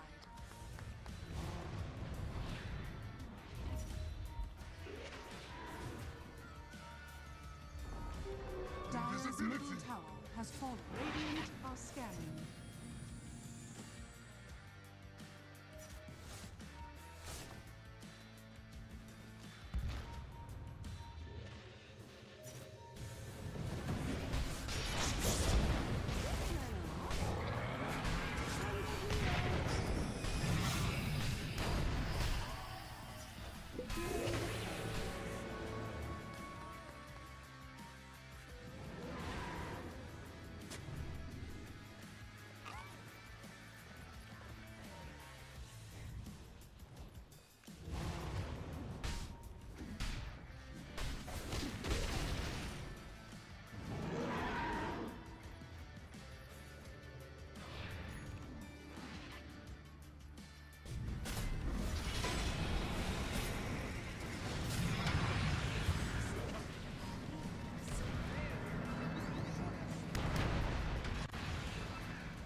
Gold and sweet.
Radiant are scanning.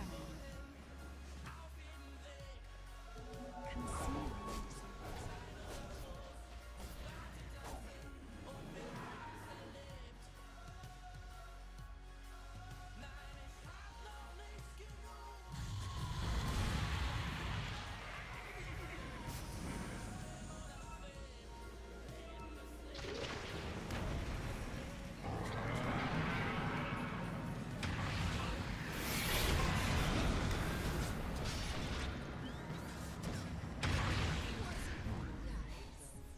Don't let it get to you.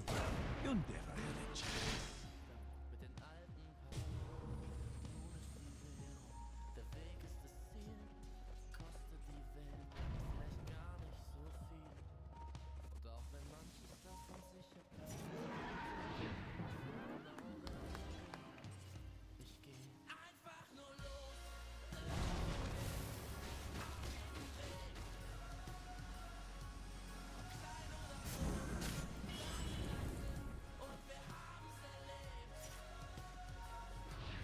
Nature attend us.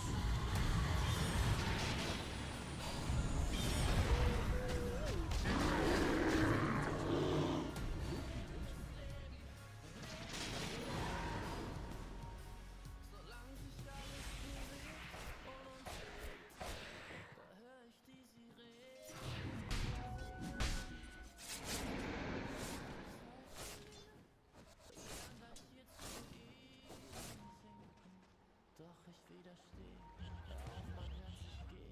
Ich will nur kurz zum Abschied winken und dann einfach nur los. Dire are scanning. Auf jedem Weg, ob klein oder groß.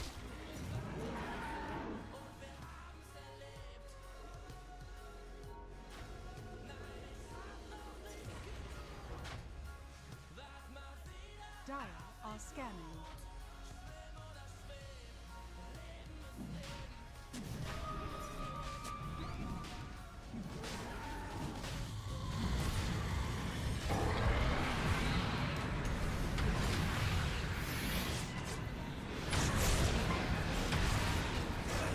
Realize we had started. The sprites are with us.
Radiant's middle tower is under attack.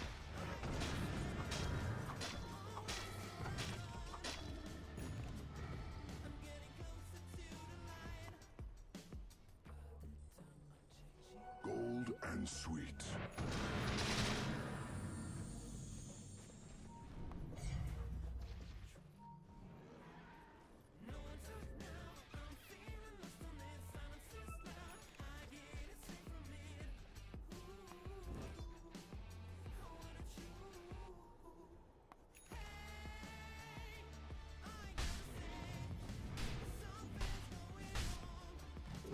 Radiant are scanning.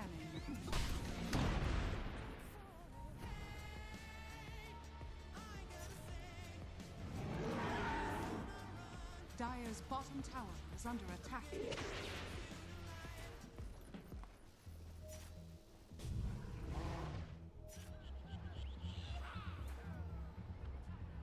Dire's bottom tower is under attack.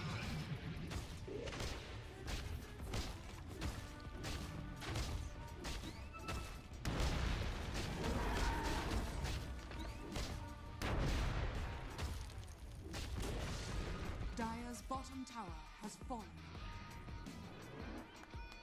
Radiant's top tower is under attack.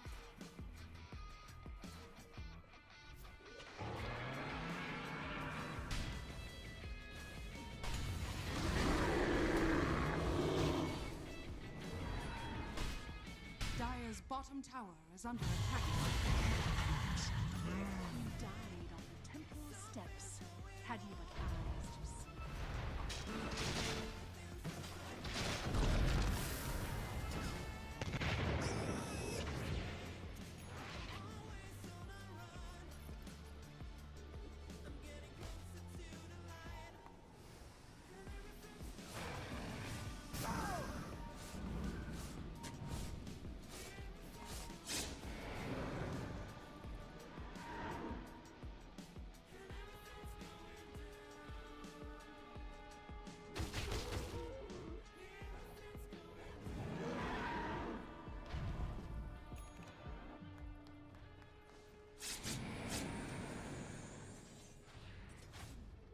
Double damage.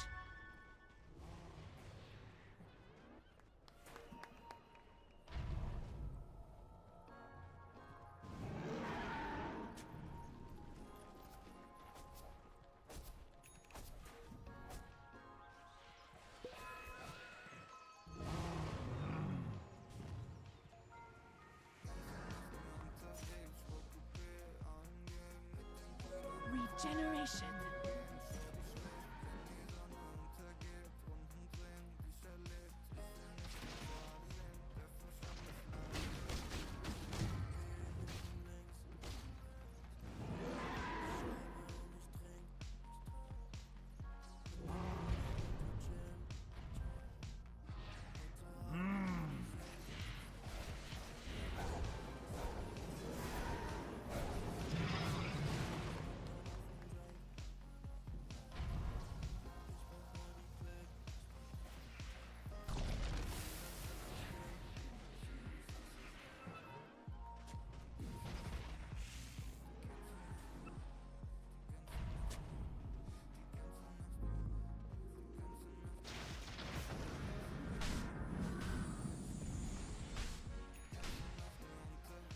Radiant are scanning.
bounty which my matriarch would prize.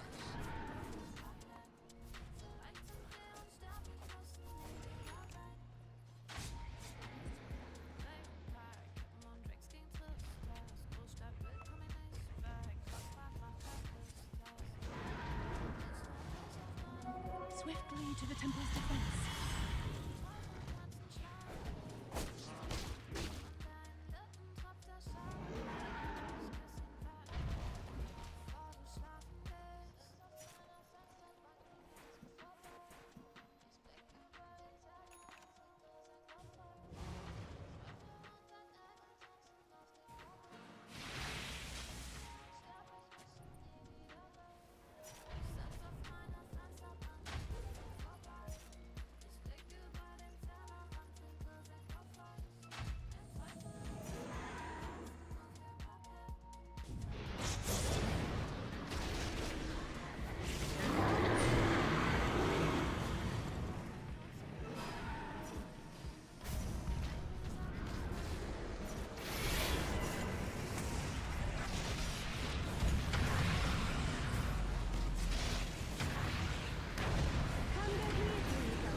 A classic is good.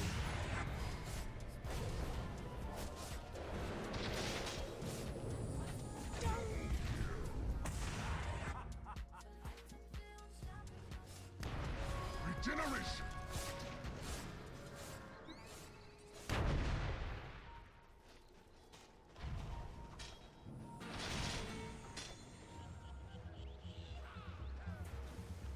Radiant's top tower is under attack.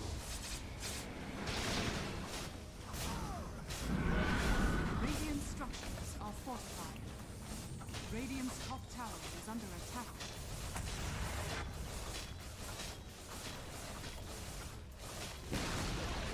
Radiant's top tower is fallen.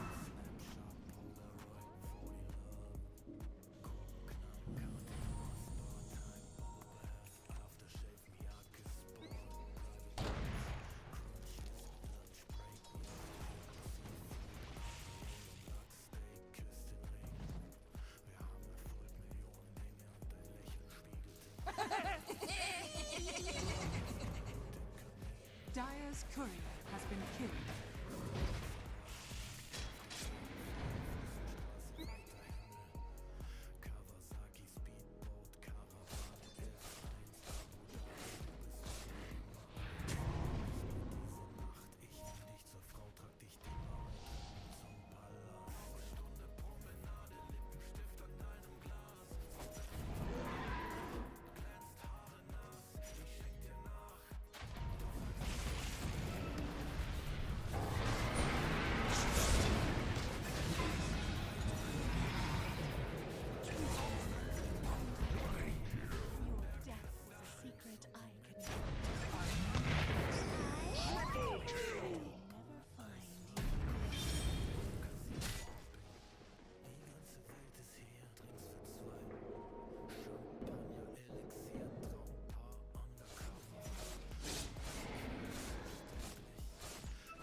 Dire's middle barracks are under attack.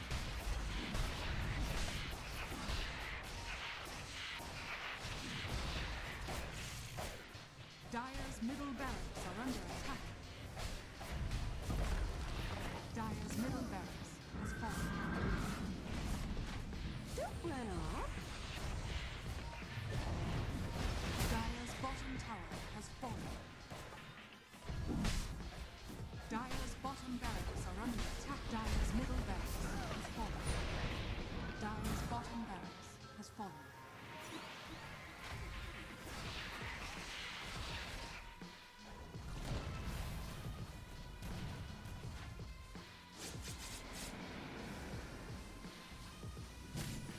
Bounty, which will make you have the prize.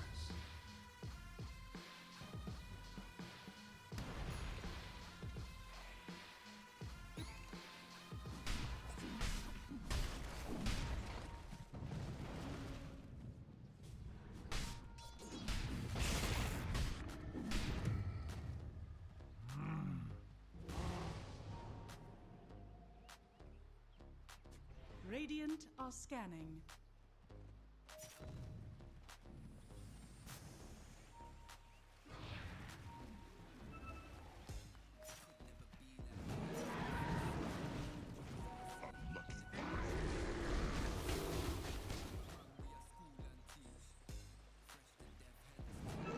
Dire are scanning.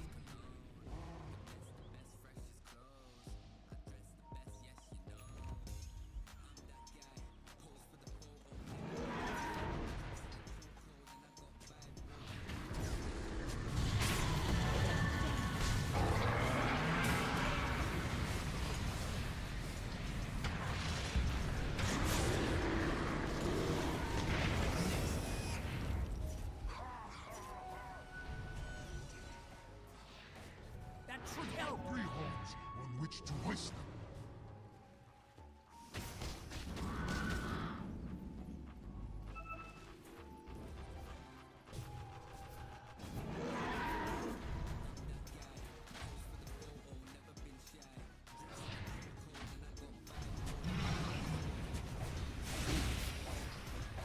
Come on, sprites.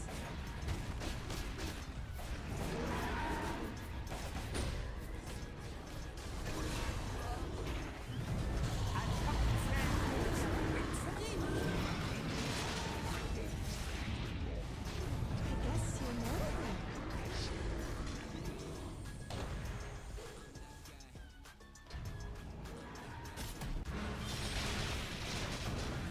Dire's top tower is under attack.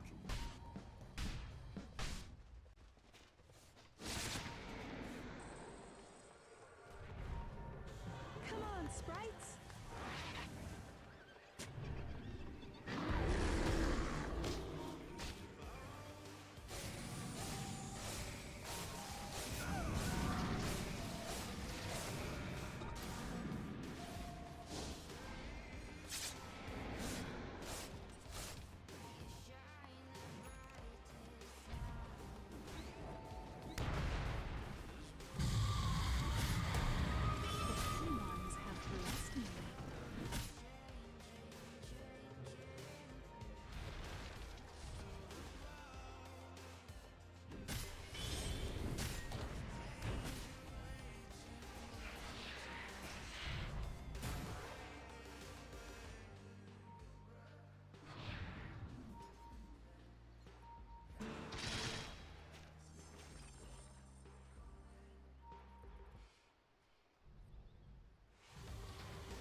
Radiant's middle tower has fallen.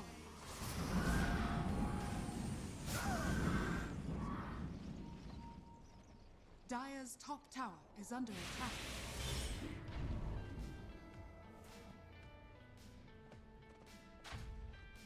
Radiant's bottom tower is under attack. Dire's top tower has fallen.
Dire's top barracks are under attack. Dire's top barracks has fallen. Dire's top barracks has fallen. Dire's bottom barracks are under attack. Dire's bottom barracks has fallen. The Radiant now have mechanized. Nature tend us. Dire's structures are fortified. Dire's middle tower is under attack. Dire's middle tower has fallen. Dire's middle tower has fallen. Dire's ancient is under attack. Radiant victory.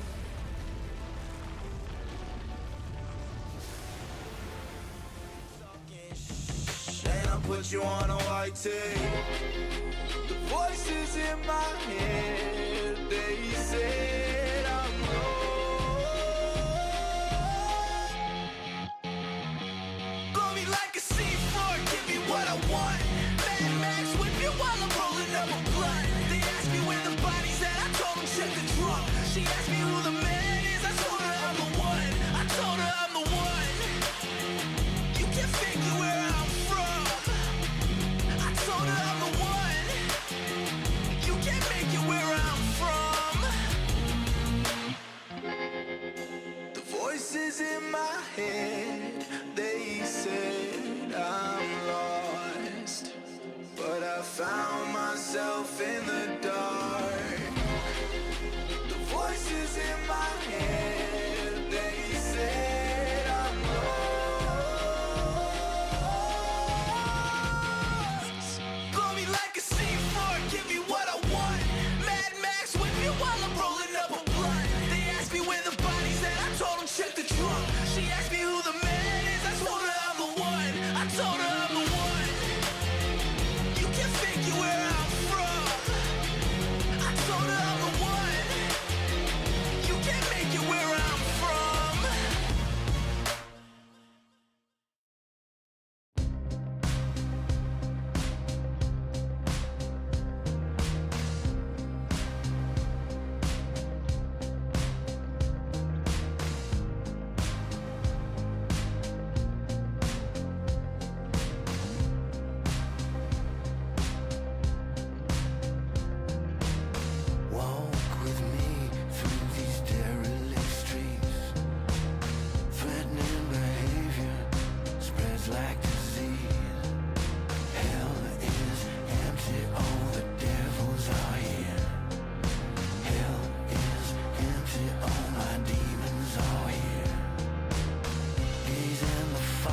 caution, might have to get hurt. I top up from the treetop, but I came up from the dirt.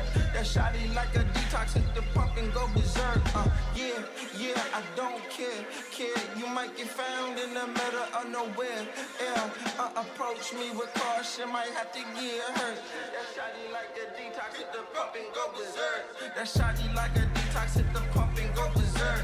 I think y'all in my way, so tell me which one going first. You end up in the hearse, you end up in the grave. That shotty like a detox, hit the pump and you enslaved. Hey, yeah, I don't care. You might get found in the middle of nowhere. Yeah, that shotty like a detox, hit the pump and go berserk. I think y'all in my way, so tell me which one going first. Scroll through my living room, chosen the pinnacle. I jump into the spotlight ever since I seen the hidden view. Move how I move, I don't know who you approaching. I'm Jordan, less suggestion, I don't need nobody coaching. All these niggas frozen, that's unusual. Every space I go in, that's not unusual. Approach me with caution, might have to get hurt. That shawty like them Reeboks, hit the pump and go berserk. That shawty like a detox, hit the pump and go berserk. I think y'all in my way, so tell me which one going first. You end up in the hearse, you end up in the grave. That shawty like a detox, hit the pump and you enslaved. Hey, yeah, I don't care. You might get found in the middle of nowhere. Yeah, that shawty like a detox, hit the pump and go berserk. I think y'all in my way, so tell me which one going first. That shawty like a detox, hit the pump and go berserk. I think y'all in my way, so tell me which one going first. You end up in the hearse, you end up in the grave. That shawty like a detox, hit the pump and you enslaved. Hey, yeah, I don't care. You might get found in the middle of nowhere. Yeah, that shawty like a detox, hit the pump and go berserk. I think y'all in my way, so tell me which one going first.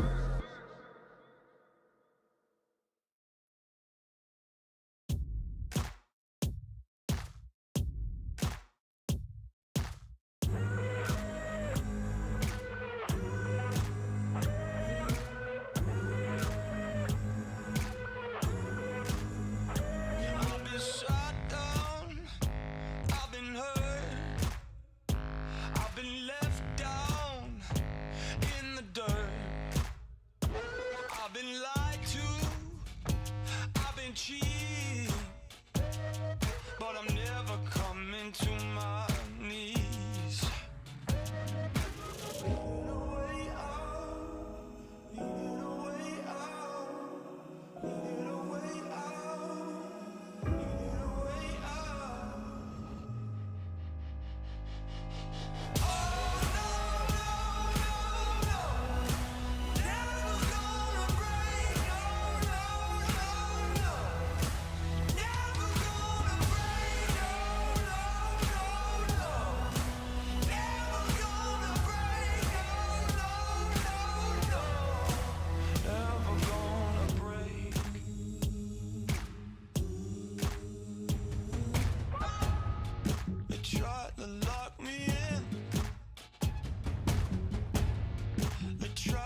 So take me to the finish line, 'cause you're never gonna stop me trying.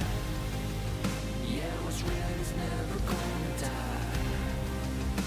So take me to the finish line. Take me to the finish line.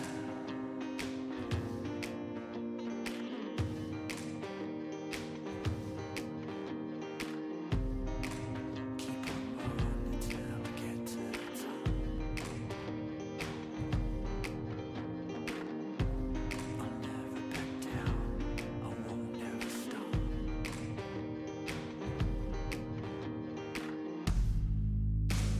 Take me to the finish line, 'cause you're never gonna stop me trying. What's real is never gonna die. So take me to the finish line. Take me to the finish line.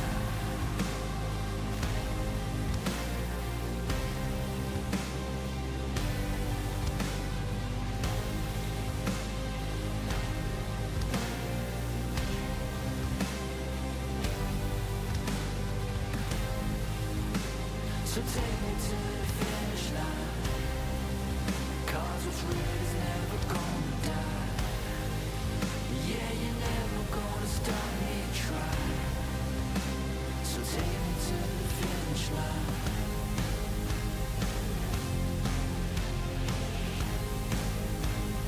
Take me to the finish line.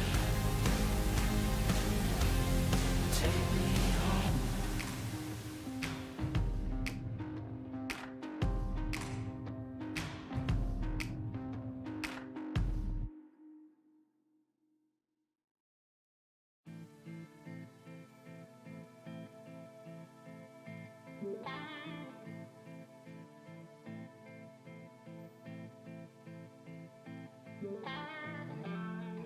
Takes more than money to foster change. Takes more than time to heal the pain. Heartbreak will light the fire. Heartbreak will light the fire. Fire will light the fire.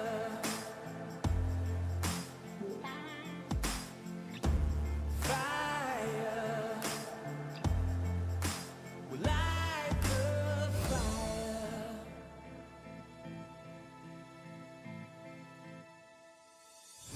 Takes more than money to boss a change.